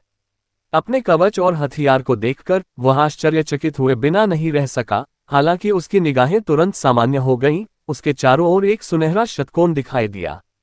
यांग हाओयू की महिमा के बारे में न जानने के बावजूद वह महसूस कर सकता था उससे बड़े पैमाने पर खतरा था और उसे इस शक्तिशाली शूरवीर को हराने में सक्षम होने का आत्मविश्वास महसूस नहीं हो रहा था।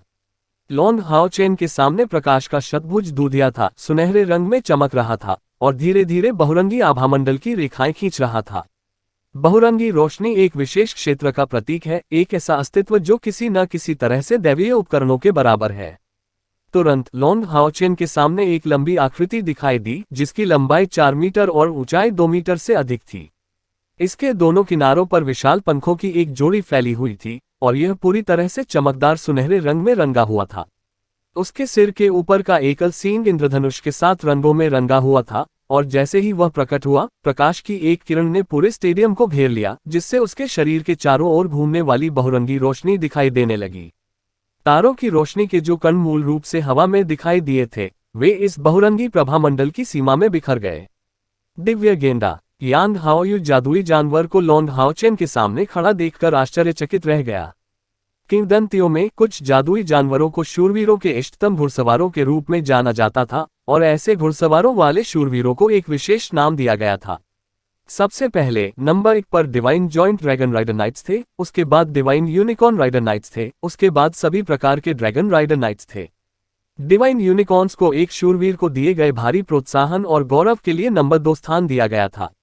यांग हाओयू को उसकी सवारी के कारण स्टाररी स्काई होली नाइट भी कहा जाता था, लेकिन स्टाररी स्काई डिवाइन बीस्ट का नाम किसी भी पैतृक रिकॉर्ड में भी नहीं था, इसलिए ये शूरवीरों और उनके माउंट की उपाधियों की रैंकिंग में दिखाई नहीं दिया।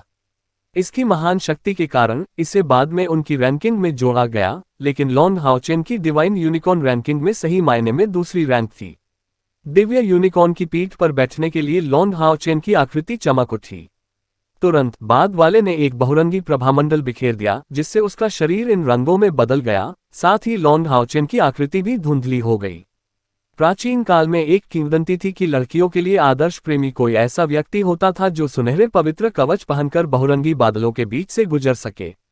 उन ज्वलंत बहुरंगी बादलों ने दिव्य यूनिकॉर्न की ओर इशारा किया, जबकि सुनहरे पवित्र कवच से वर्तमान मानवता को नहीं पता था कि यह क्या था, लेकिन किसी तरह एक दिव्य सिंहासन निश्चित रूप से इस तरह से मेल खा सकता है। क्या ऐसा नहीं है? एक दिव्य गेंडा इतने वर्षों से प्रकट नहीं हुआ था, जो लंबे समय से शिंगमो डालू से लुप्त हो रहा था। किसी ने कल्पना नहीं की थी कि लॉन्ग हाओचेन वास्तव में युद्ध में उसकी मदद करने के लिए ऐसे पर्वत को बुलाएगा। उपकरण का उपयोग करने की अनुमति नहीं दिए जाने का मतलब यह नहीं है कि माउंट से आवेग निषिद्ध थे। थोड़े समय के आश्चर्य के बाद यांग हाओयू की निगाहें बहुत जल्दी सामान्य हो गईं, लेकिन वह तुरंत हमले की ओर नहीं बढ़े, बल्कि नाइट टेम्पल हॉल की ओर कहा, आर्बिटर लीडर, मेरा एक अनुरोध है। मेरे जादुई जानवर के कारण मुझे हथियारों का उपयोग नहीं करना पड़ता है, इसलिए मेरी क्षमता उपकरण से संबंधित नहीं है। अपने साथी को बुलाने के बाद भी मैं स्पष्ट लाभ में रहूंगा। इसलिए कृपया विशेष रूप से लॉन्ग हाओ चेन को उपयोग करने की अनुमति दे, इस लड़ाई में उसका कोई अन्य उपकरण। इन शब्दों ने तुरंत उपस्थित सभी लोगों को स्तब्ध कर दिया। इस बात से पूरी तरह अवगत होने के बावजूद कि लॉन्ग हाओ चेन ने एक दिव्य यूनिकॉर्न को बुलाया था जो नाइट माउंट्स में नंबर 2 पर था, फिर भी यांग हाओयू ने अप्रत्याशित रूप से अन्य उपकरणों का उपयोग करने की अनुमति मांगी। क्या यह उसके अहंकार के कारण था? उन्होंने स्पष्ट रूप से लॉन्ग हाओ चेन को अपने प्रतिद्वंद्वी से बहुत दूर देखा। दावेदारों के लिए नाइट टेम्पल के विश्राम क्षेत्र के किनारे यांग हाओयू के शब्दों को सुनकर आशा की मंचमक वाले सभी लोग विचित्र नजर आए।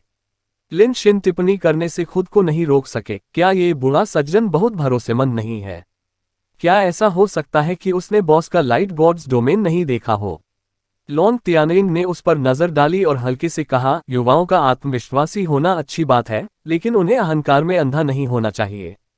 हाओ चेन असाधारण है, लेकिन मैं उनकी जीत को लेकर आशावादी नहीं हूं।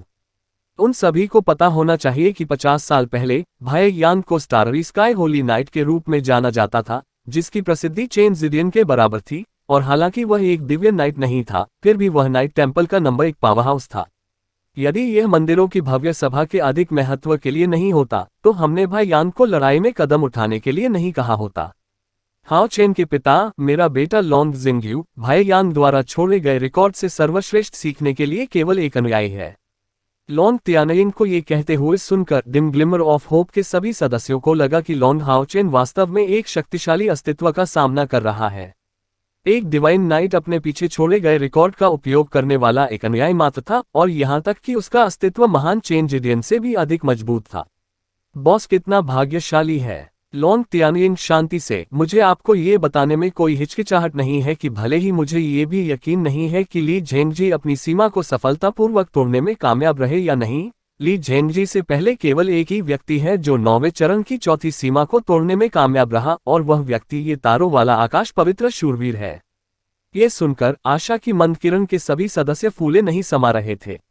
डुआन यी और यांग वेंझाओ को छोड़कर वे सभी 9वें चरण तक पहुंच गए थे, लेकिन उन्हें इस बात की गहरी समझ थी कि इस दायरे तक पहुंचने पर साधना कितनी कठिन हो जाती है। आध्यात्मिक ऊर्जा की लगभग प्रत्येक लाख इकाई अपनी स्वयं की अड़चन के साथ आएगी, तो 9वें चरण की चौथी श्रेणी को तोड़ने का क्या मतलब होगा? इसका मतलब है कि यांग हाओयू की आंतरिक आध्यात्मिक ऊर्जा 4 लाख इकाइयों से अधिक है। और वे सभी लॉन्ग हाओ चेन की वर्तमान खेती को जानते थे। 9वें चरण की दूसरी रैंक और वह तीसरी रैंक की अड़चन पर रुक गए। लेकिन हॉट ऑफ इटर्निटी होने से उसे अतिरिक्त 90,000 यूनिट आध्यात्मिक ऊर्जा मिली, जिससे उसकी आंतरिक आध्यात्मिक ऊर्जा पहले से ही 290,000 यूनिट से अधिक हो गई। हालांकि वह अभी भी केवल दूसरी रैंक के शिखर पर था, उसे अभी भी तीसरी रैंक हासिल करनी थी, जबकि हाओयू पहले ही 5वीं रैंक के दायरे में पहुंच चुका था। 9वें चरण तक प्रत्येक श्रेणी में भारी अंतराल थे जो कई चरों से प्रभावित थे। कोई यह कह सकता है कि 9वें चरण तक पहुंचने पर प्राप्त प्रत्येक रैंक के लिए भारी प्रयासों की आवश्यकता होगी, जो अब नहीं रहे 9वें चरण पर शुरुआती ब्रेक की तुलना में आसान। लेकिन थोड़े से तब समय के बाद समूह बहुत जल्दी शांत हो गया, ध्यान से बैठ गया और स्टेडियम की दिशा में देखने लगा। लॉन्ग तियानिंग इस बात से आश्चर्यचकित थी कि ये सभी युवा आत्मविश्वासी और दृढ़ दिख रहे थे। यांग हाओयू की ताकत के बारे में जानने के बावजूद उनके इतने आश्वस्त रहने का मतलब था कि उन सभी के दिलों में लॉन्ग हाओ चेन के प्रति एक तरह का विश्वास था, और इस विश्वास ने उन्हें लॉन्ग हाओ चेन की जीत में पूर्ण आश्वासन दिया। चूंकि आप ऐसा कहते हैं, लॉन्ग हाओ चेन को विशेष रूप से अपने उपकरण का उपयोग करने की अनुमति है। चेन जिडियन ने बहुत तेजी से जवाब दिया, अप्रत्याशित रूप से इस आधार पर सहमत हुए कि दर्शकों के भारी बहुमत का मानना था कि यह अग्रणी रेफरी संभवतः स्वीकार नहीं कर सकता है। 6 महान मंदिरों के कुछ थोड़े युवा वरिष्ठों को लगा कि उन्हें गलत समझा गया है। मंदिरों की महान सभा ने निष्पक्षता को पूरी तरह से बढ़ावा दिया, लेकिन अन्य प्रतियोगियों के लिए लॉन्ग हाओ चेन को उपकरण का उपयोग करने की अनुमति देना उचित कहा जा सकता है। लेकिन पुराने दिग्गजों ने यांग हाओयू को गौर से देखा। यहां तक कि जो लोग इस प्रसिद्ध स्टाररी स्काई होली नाइट से पहले नहीं मिले थे, उन्होंने भी उनकी कहानी के बारे में पहले सुना था। लॉन्ग हाओ चेन ने पहले ही क्यू योगहाओ के खिलाफ जीत हासिल कर ली थी और युवा पीढ़ी के व्यक्तिगत प्रतिनिधि बन गए थे। इस मैच में अंतिम विजेता का मुद्दा अब कोई मायने नहीं रखता था। इससे भी महत्वपूर्ण बात यह है कि जादूगर मंदिर से जुड़े सभी लोगों के हृदय में बड़े परिवर्तन हुए थे। नाइट टेम्पल के लिए स्टाररी स्काई होली नाइट जैसा पावर हाउस होना और इसके अलावा युवा पीढ़ी में लोंगहाओचेन जैसा महान गौरव होना, क्या मैच टेम्पल वास्तव में उसका पतन झेल सकता है? जिन लोगों के पास देखने की आंखें थीं वे सभी इस प्रश्न का उत्तर जानते थे। अध्याय 690 पवित्र नाइट तारों वाला आकाश भाग 3। ली झेंगजी निश्चित रूप से असाधारण थे और उन्होंने लंबे समय से मंदिरों की इस भव्य सभा के लिए विशेष रूप से अपनी योजनाएं तैयार की थीं, लेकिन वह पहले ही हार चुके थे पिछले मंदिर गठबंधन के नेता यांग हाओयू से, जो साजिश की इस लड़ाई में सच्चे विजेता थे। यांग हाओयू को चेन जिडियन की स्वीकृति मिलने के बाद उन्होंने लोंग हाओचेन को सिर हिलाया। ठीक है, अब आप अपने उपकरण का उपयोग कर सकते हैं। आपका बहुत बहुत धन्यवाद महोदय। लोंग हाओचेन ने उसकी ओर सिर हिलाया और आगे की ओर झुक गया। उसके पैरों के नीचे पिघला हुआ सोना कवच दिखाई देने लगा। वह कवच तुरंत उसके शरीर के ऊपर नारंगी रंग में चमकने लगा। जब वह दिव्य गेंदा की पीठ पर वापस कूदा तो उसके दोनों हाथों में दो भारी तलवारें थीं। उसके बाएं हाथ की भारी तलवार सफेद चमक रही थी और उसके दाहिने हाथ की भारी तलवार सुनहरे लाल रंग की थी, जिसमें बहुरंगी चमक थी। ये थे blue rain, hibiscus of light और साथ ही लाइट की देवी आर्या। पूरी तरह से सुसज्जित लोंग हाओचेन को देखते हुए यांग हाओयू ने अवचेतन रूप से अब लोंग हाओचेन की स्थिरता की सराहना करते हुए एक प्रशंसात्मक दृष्टि दिखाई। लोंग हाओचेन की उम्र का एक और युवा ऐसी उपलब्धियों के साथ निश्चित रूप से गौरवान्वित मानसिकता वाला होगा। इस मैच में यांग हाओयू को अपने उपकरण का उपयोग करने की विशेष अनुमति देना निस्संदेह अवमानना का एक रूप था, लेकिन रेफरी लीडर से अनुमति मिलने के तुरंत बाद उन्होंने बिना किसी अहंकार या अधीरता के अपने उपकरण बाहर निकालने का फैसला किया। उसकी नज़र वह बिल्कुल शांत रही, उसके भावनात्मक पहलू में कोई बदलाव नहीं आया। ये स्थिरता पहले से ही इस उम्र के अन्य लोगों से परे थी। कृपया मुझे अपना मार्गदर्शन दें, वरिष्ठ। लोंग हाओचेन ने प्रकाश की देवी आर्या को अपने बाएं कंधे पर हल्के से थपथपाया, जिससे यांग हाओयू को उसकी तत्परता का संकेत मिला। यांग हाओयू ने अपने हाथों में भारी तलवारें झुकाते हुए थोड़ा सिर हिलाया। तो चलिए शुरू करते हैं। इस आह्वान से दोनों के शरीर चमक उठे। लोंग हाओचेन के शरीर के चारों ओर घनी सुनहरी रोशनी पूरी तरह से फैल गई, जिसके साथ तीखी आवाजें पूरे स्टेडियम में यांग हाओयू की दिशा में प्रवाहित हुई। लेकिन यांग हाओयू के शरीर ने एक समान सुनहरी चमक छोड़ी, हालांकि ऐसा लग रहा था कि यह लोंग हाओचेन के विपरीत रात के आकाश के बीच में विलीन हो गया है। यांग हाओयू के शरीर को केंद्र में रखते हुए उसके चारों ओर हवा का एक विस्तृत विस्तार सितारों में बदल गया, जैसे कि वह तारों से भरे आकाश के बीच में डरा रहा हो। इस तारों से भरे आकाश में प्रकाश के अनगिनत सुनहरे छींटों ने आध्यात्मिक ऊर्जा का शानदार उतार चढ़ाव ला दिया, जो लोंग हाओचेन के लाइट गॉड डोमेन में दुर्घटनाग्रस्त हो गया। जैसे जैसे दोनों पक्षों के बीच दूरियां बढ़ती गईं, दोनों पक्षों के क्षेत्र ताकत के साथ आगे बढ़ते गए। एक तरफ विशाल और शुद्ध सुनहरा विस्तार था और दूसरी तरफ रहस्यमय और अनगिनत तारों वाला आकाश था। दो महान डोमेन प्रकट होने के बाद उन्होंने हर बिंदु पर एक दूसरे की तुलना की। यांग हाओयू ने नम्रतापूर्वक कहा, प्रकाश के देवता के रूप में आपकी निपुणता आपकी आत्मीयता और प्रकाश को ईश्वर द्वारा चुने जाने की समझ के आधार पर स्थापित की गई है। मेरी रोशनी तारों वाले आकाश से उत्पन्न होती है, जो इस दुनिया का नहीं है और इस दुनिया में प्रकाश के देवता के नियंत्रण के अधीन नहीं है। इसलिए तुम मेरी रोशनी में नहीं आ सकते। ये मेरे सितारे हैं, मेरी सितारा शक्ति का एक झटका लें। इतना कहते हुए यांग हाओयू स्थिर रहा। उसने अपने दाहिने हाथ में भारी तलवार उठाए और उसे लोंग हाओचेन की ओर इशारा किया। तुरंत उसके क्षेत्र से असंख्य तारों की रोशनी निकली, जो तेज प्रोजेक्टाइल में एकत्रित होकर बिल्कुल सीधी सुनहरी रोशनी में बदल गई और लोंग हाओचेन की दिशा में बमबारी करने लगी। तारा शक्ति का उपयोग यांग हाओयू द्वारा बनाया गया तारा कानून था। ये स्टारलाइट बहुत ही सौम्य लग रही थी, लेकिन लोंग हाओचेन के क्षेत्र में प्रवेश करने के बाद यह थोड़ा सा भी अप्रभावित लग रहा था, जैसे कि यह तुरंत लोंग हाओचेन के सामने पहुंच गया हो। लोंग हाओचेन ने दूसरे हमले से हमले का जवाब नहीं दिया। उसके विशाल पंख एक साथ फैल गए जैसे कि नीली बारिश। उसके बाएं हाथ में प्रकाश का हिबिकस गायब हो गया। उसकी जगह एक कॉम्पैक्ट बहुरंगीन ढाल उसके सामने रखी गई थी। डिंग! जैसे ही स्टारलाइट दिव्य घोंघा शील्ड पर उतरी, तुरंत एक धात्विक शोर सुनाई दिया। लोंग हाओचेन दैवीय बाधा का उपयोग कर रहा था, लेकिन अभी उसे ऐसा महसूस हो रहा था जैसे कोई ग्रह उसके शरीर से टकरा रहा हो। तुरंत दिव्य घोंघा शील्ड पर बहुरंगी सुनहरी रोशनी लंबी हो गई और इस बीच लोंग हाओचेन की छाती पर एक शानदार रोशनी स्पंदित हुई। अनंत काल का हृदय।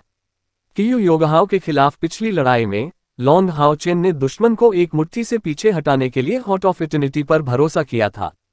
हर बार जब अनंत काल का हृदय स्पंदित होता तो उसकी आध्यात्मिक ऊर्जा तीव्र गति से भर जाती और अनंत काल की ढाल पर बहुरंगी सुनहरी रोशनी दिव्य घोंघा की तीव्रता बढ़ेगी। लाइट डोमेन का देवता लॉन्ग हाओचेन के शरीर के चारों ओर सुनहरे आभामंडल के घेरे में बदल गया, क्योंकि स्टेडियम में जगह गहराई से सिकुड़ती दिख रही थी। कमरे में रेफरी लीडर चेन जिडियन खड़े थे।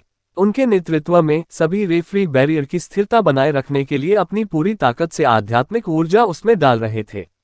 जैसे जैसे स्टारलाइट धीरे धीरे कमजोर होती गई, लॉन्ग हाओचेन का शरीर बैरियर से दब गया। कितना जोरदार झटका है! इस स्टारलाइट का विरोध करने के लिए लॉन्ग हाओचेन ने अपनी लगभग सारी ताकत इसमें लगा दी थी। उन्हें वास्तव में उम्मीद नहीं थी कि यांग हाओयू की ताकत वास्तव में इस स्तर तक पहुंच जाएगी। शायद वह अभी भी दानव देवता सम्राट से तुलना नहीं कर सका, लेकिन उसकी साधना निश्चित रूप से चंद्रमा दानव देवता और तारा दानव देवता ग्रेड पर थी। यांग हाओयू की मुस्कुराहट फीकी थी। दिलचस्प है, और आपने अभी तक अपनी पूरी ताकत का इस्तेमाल नहीं किया है। मुझे देखने दो कि तुम्हारी सीमाएं कहाँ हैं। असंख्य स्टारलाइटें अपने स्टार डोमेन से उठीं और उनकी दोहरी तलवारें उठाई गईं, जो हवा में अमूर्त चापों का पता लगा रही थीं। अंततः इन असंख्य स्टारलाइट्स को 9 बिंदुओं में बदल दिया, जो हवा में घूमते हुए एक साथ आ गए। एक आदर्श शुद्ध सफेद स्टारलाइट लॉन्ग पर हमला कर रही थी हाओचेन। जैसे ही इस सफेद स्टारलाइट ने लाइट गॉड डोमेन में प्रवेश किया, इसने तुरंत लॉन्ग हाओचेन के डोमेन में तीव्र लहरें पैदा कर दी, जैसे कि उसके लाइट गॉड डोमेन को फाड़ दिया हो। इस प्रहार ने स्वर्ग और पृथ्वी की शक्ति एकत्र कर ली। लॉन्ग हाओचेन का चेहरा बेहद गंभीर था और उसके नीचे दिव्य यूनिकॉर्न ने एक चीख निकाली, जिससे उसके शरीर में बहुरंगी रहस्यमय रोशनी इकट्ठा हो गई, जो बाहर की ओर फैल गई। लेकिन लॉन्ग हाओचेन ने पहले की तरह अपनी ढाल का उपयोग जारी नहीं रखा, अपनी आंखें बंद कर ली, क्योंकि उसकी छाती पर हॉट ऑफ इटर्निटी ने स्पष्ट रूप से तीव्रता प्राप्त कर ली थी। दिव्य यूनिकॉर्न से गति प्राप्त करने के बाद लॉन्ग हाओचेन का पूरा शरीर इंद्रधनुष के 7 रंगों से ढक गया था। एक घटना ने अचानक गॉड ऑफ लाइट डोमेन के उतार चढ़ाव को प्रभावित किया और अचानक तेज हो गया। इसकी शानदार रोशनी बिखर गई, तुरंत उसके शरीर के चारों ओर की सीमा के 10 मीटर तक कम हो गई, जो हॉट ऑफ इटर्निटी की धड़कन के साथ लय में स्पंदित हो रही थी। ऐसा लग रहा था मानो संपूर्ण light God domain hot of eternity का विस्तार बन गया हो। इस बीच लाइट गॉड डोमेन के संकुचन के कारण स्टेडियम में स्टार डोमेन का पैमाना बढ़ गया। जो देखा जा सकता था उससे लॉन्ग हाओचेन अत्यधिक पददलित लग रहा था, लेकिन उस अनुबंधित गॉड ऑफ लाइट डोमेन के संपर्क में आने पर वह शुद्ध स्टारलाइट अप्रत्याशित रूप से रुक गई। इसका केवल थोड़ा सा हिस्सा ही आगे बढ़ पाया, लेकिन ये लाइट गॉड्स डोमेन की नाड़ी के पास अटक गया। प्रकाश क्षेत्र के देवता की प्रत्येक स्पंदन के साथ वह शुद्ध पवित्र प्रकाश धीरे धीरे कमजोर होता गया। सफेद तारे धीरे धीरे बिखरते गए, समय के साथ सुनहरे और फीके होते गए, अंततः सितारों के अनंत छोटे बिंदुओं में बदलने से पहले लॉन्ग हाओचेन ने उसी क्षण अपनी आंखें खोली और अपने दाहिने हाथ में प्रकाश की देवी एरिया को लेकर एक जोरदार प्रहार किया। कृपया मेरा मुक्का सह लो वरिष्ठ। प्रकाश की देवी आर्या चमकदार सफेद हो गई और वापस ले लिया गया लाइट गॉड डोमेन एक में एकत्रित हो गया। प्रकाश का पहिया लॉन्ग हाओचेन के ब्लेड से सुनहरे प्रकाश के प्रक्षेपण के साथ धीरे धीरे आगे बढ़ा।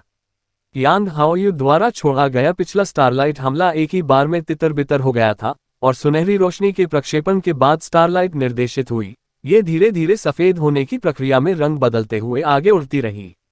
इससे भी अधिक रहस्यमयी बात यह है कि वह चमकता हुआ पत्ता जहां भी गुजरता था वहां से मीठी आवाजें निकालता था, जिससे शांति का एक अनुकूल और शांतिपूर्ण एहसास होता था। उस प्रकाश प्रक्षेपण के पीछे 2 सफेद पंख दिखाई दिए। यांग हाओयू ने पहली बार गंभीरता से देखा। अपनी दाहिनी भुजा पर भारी तलवार उठाते हुए तारों से भरे ब्रह्मांड के भीतर सभी स्टार लाइटें एक साथ जल उठीं। वह सफेद ब्लेड वाला प्रक्षेपण लाइट गॉड के डोमेन को छोड़ने के तुरंत बाद स्टार डोमेन में प्रवेश कर गया। जहां से वह गुजरा उसमें थोड़ी सी भी बाधा नहीं आई। जब निकटतम तारे सफेद चादर के प्रक्षेपण पर उतरे तो एक विचित्र दृश्य घटित हुआ। वह सफेद प्रक्षेपण एक बार फिर धीमा हो गया, लेकिन उन तारों को बिखेरते हुए इसकी मात्रा दोगुनी हो गई। यांग हाओयू के लिए ऐसी स्थिति का सामना करने का यह पहला मौका था। अपने दाहिने हाथ में भारी तलवार उठाते हुए वह खाली हवा में बह गया, असंख्य स्टार लाइट्स को एक बड़े ब्लेड प्रक्षेपण में इकट्ठा कर लिया, जिसका लक्ष्य एक पंख की तरह हल्का और मुक्त लॉन्ग हाओचेन का प्रक्षेपण था। 2 बिल्कुल अलग अलग आकार के पत्तों के उभार आपस में टकरा गए। सतह पर लॉन्ग हाओचेन का ब्लेड ऐसा लग रहा था जैसे इसे तत्काल नुकसान उठाना चाहिए, लेकिन इस संपर्क ने तुरंत ब्लेड के बीच चिपचिपाहट की स्थिति पैदा कर दी। प्रकाश के दो ब्लेड मध्य हवा में एक साथ रुक गए और स्टारलाइट धीरे धीरे गठित विशाल ब्लेड में घुमावदार हो गई, जिससे लॉन्ग हाउचेन का छोटा ब्लेड प्रक्षेपण धीरे धीरे इसके दमन के तहत बाहर निकल गया। लेकिन इस निष्कासन की प्रक्रिया में प्रकाश का छोटा ब्लेड धीरे धीरे लंबा हो गया, जबकि प्रकाश का बड़ा ब्लेड धीरे धीरे सिकुड़ गया। प्रकाश का छोटा ब्लेड भी धीरे धीरे धीमी गति से प्रतिकर्षित होता है। तितर बितर करो, तोड़ो। यांग हाओयू अपने हाथों में तलवार लहराते हुए जोर से चिल्लाया। एक भारी गड़गड़ाहट के साथ स्टार डोमेन बुरी तरह कांप उठा, क्योंकि उसने जो स्टारलाइट ब्लेड छोड़ा था वह एक ही झटके में टुकड़ों में बिखर गया, अनगिनत बाहरी फायरिंग स्टारबस्ट में बदल गया और अंत में एक विस्फोट में लॉन्ग हाउचेन के प्रक्षेपण ब्लेड को नष्ट कर दिया, अनगिनत तरंगों में बदल गया सफेद रोशनी का। लेकिन वे तितर बितर नहीं हुए। Long Haochen light God domain के साथ विलय करने के लिए शांति से अपनी जगह पर वापस उड़ गए। पूरे मंच पर एक तीव्र धड़कन गूंज उठी। जैसे ही यह सफेद रोशनी वापस आई, लाइट गॉड डोमेन ने स्टार डोमेन के खिलाफ एक और पलटवार शुरू किया, जिससे वह पिछली स्थिर स्थिति में वापस आ गया। प्रत्येक पक्ष ने अब पहले की तरह आधा आकाश घेर लिया।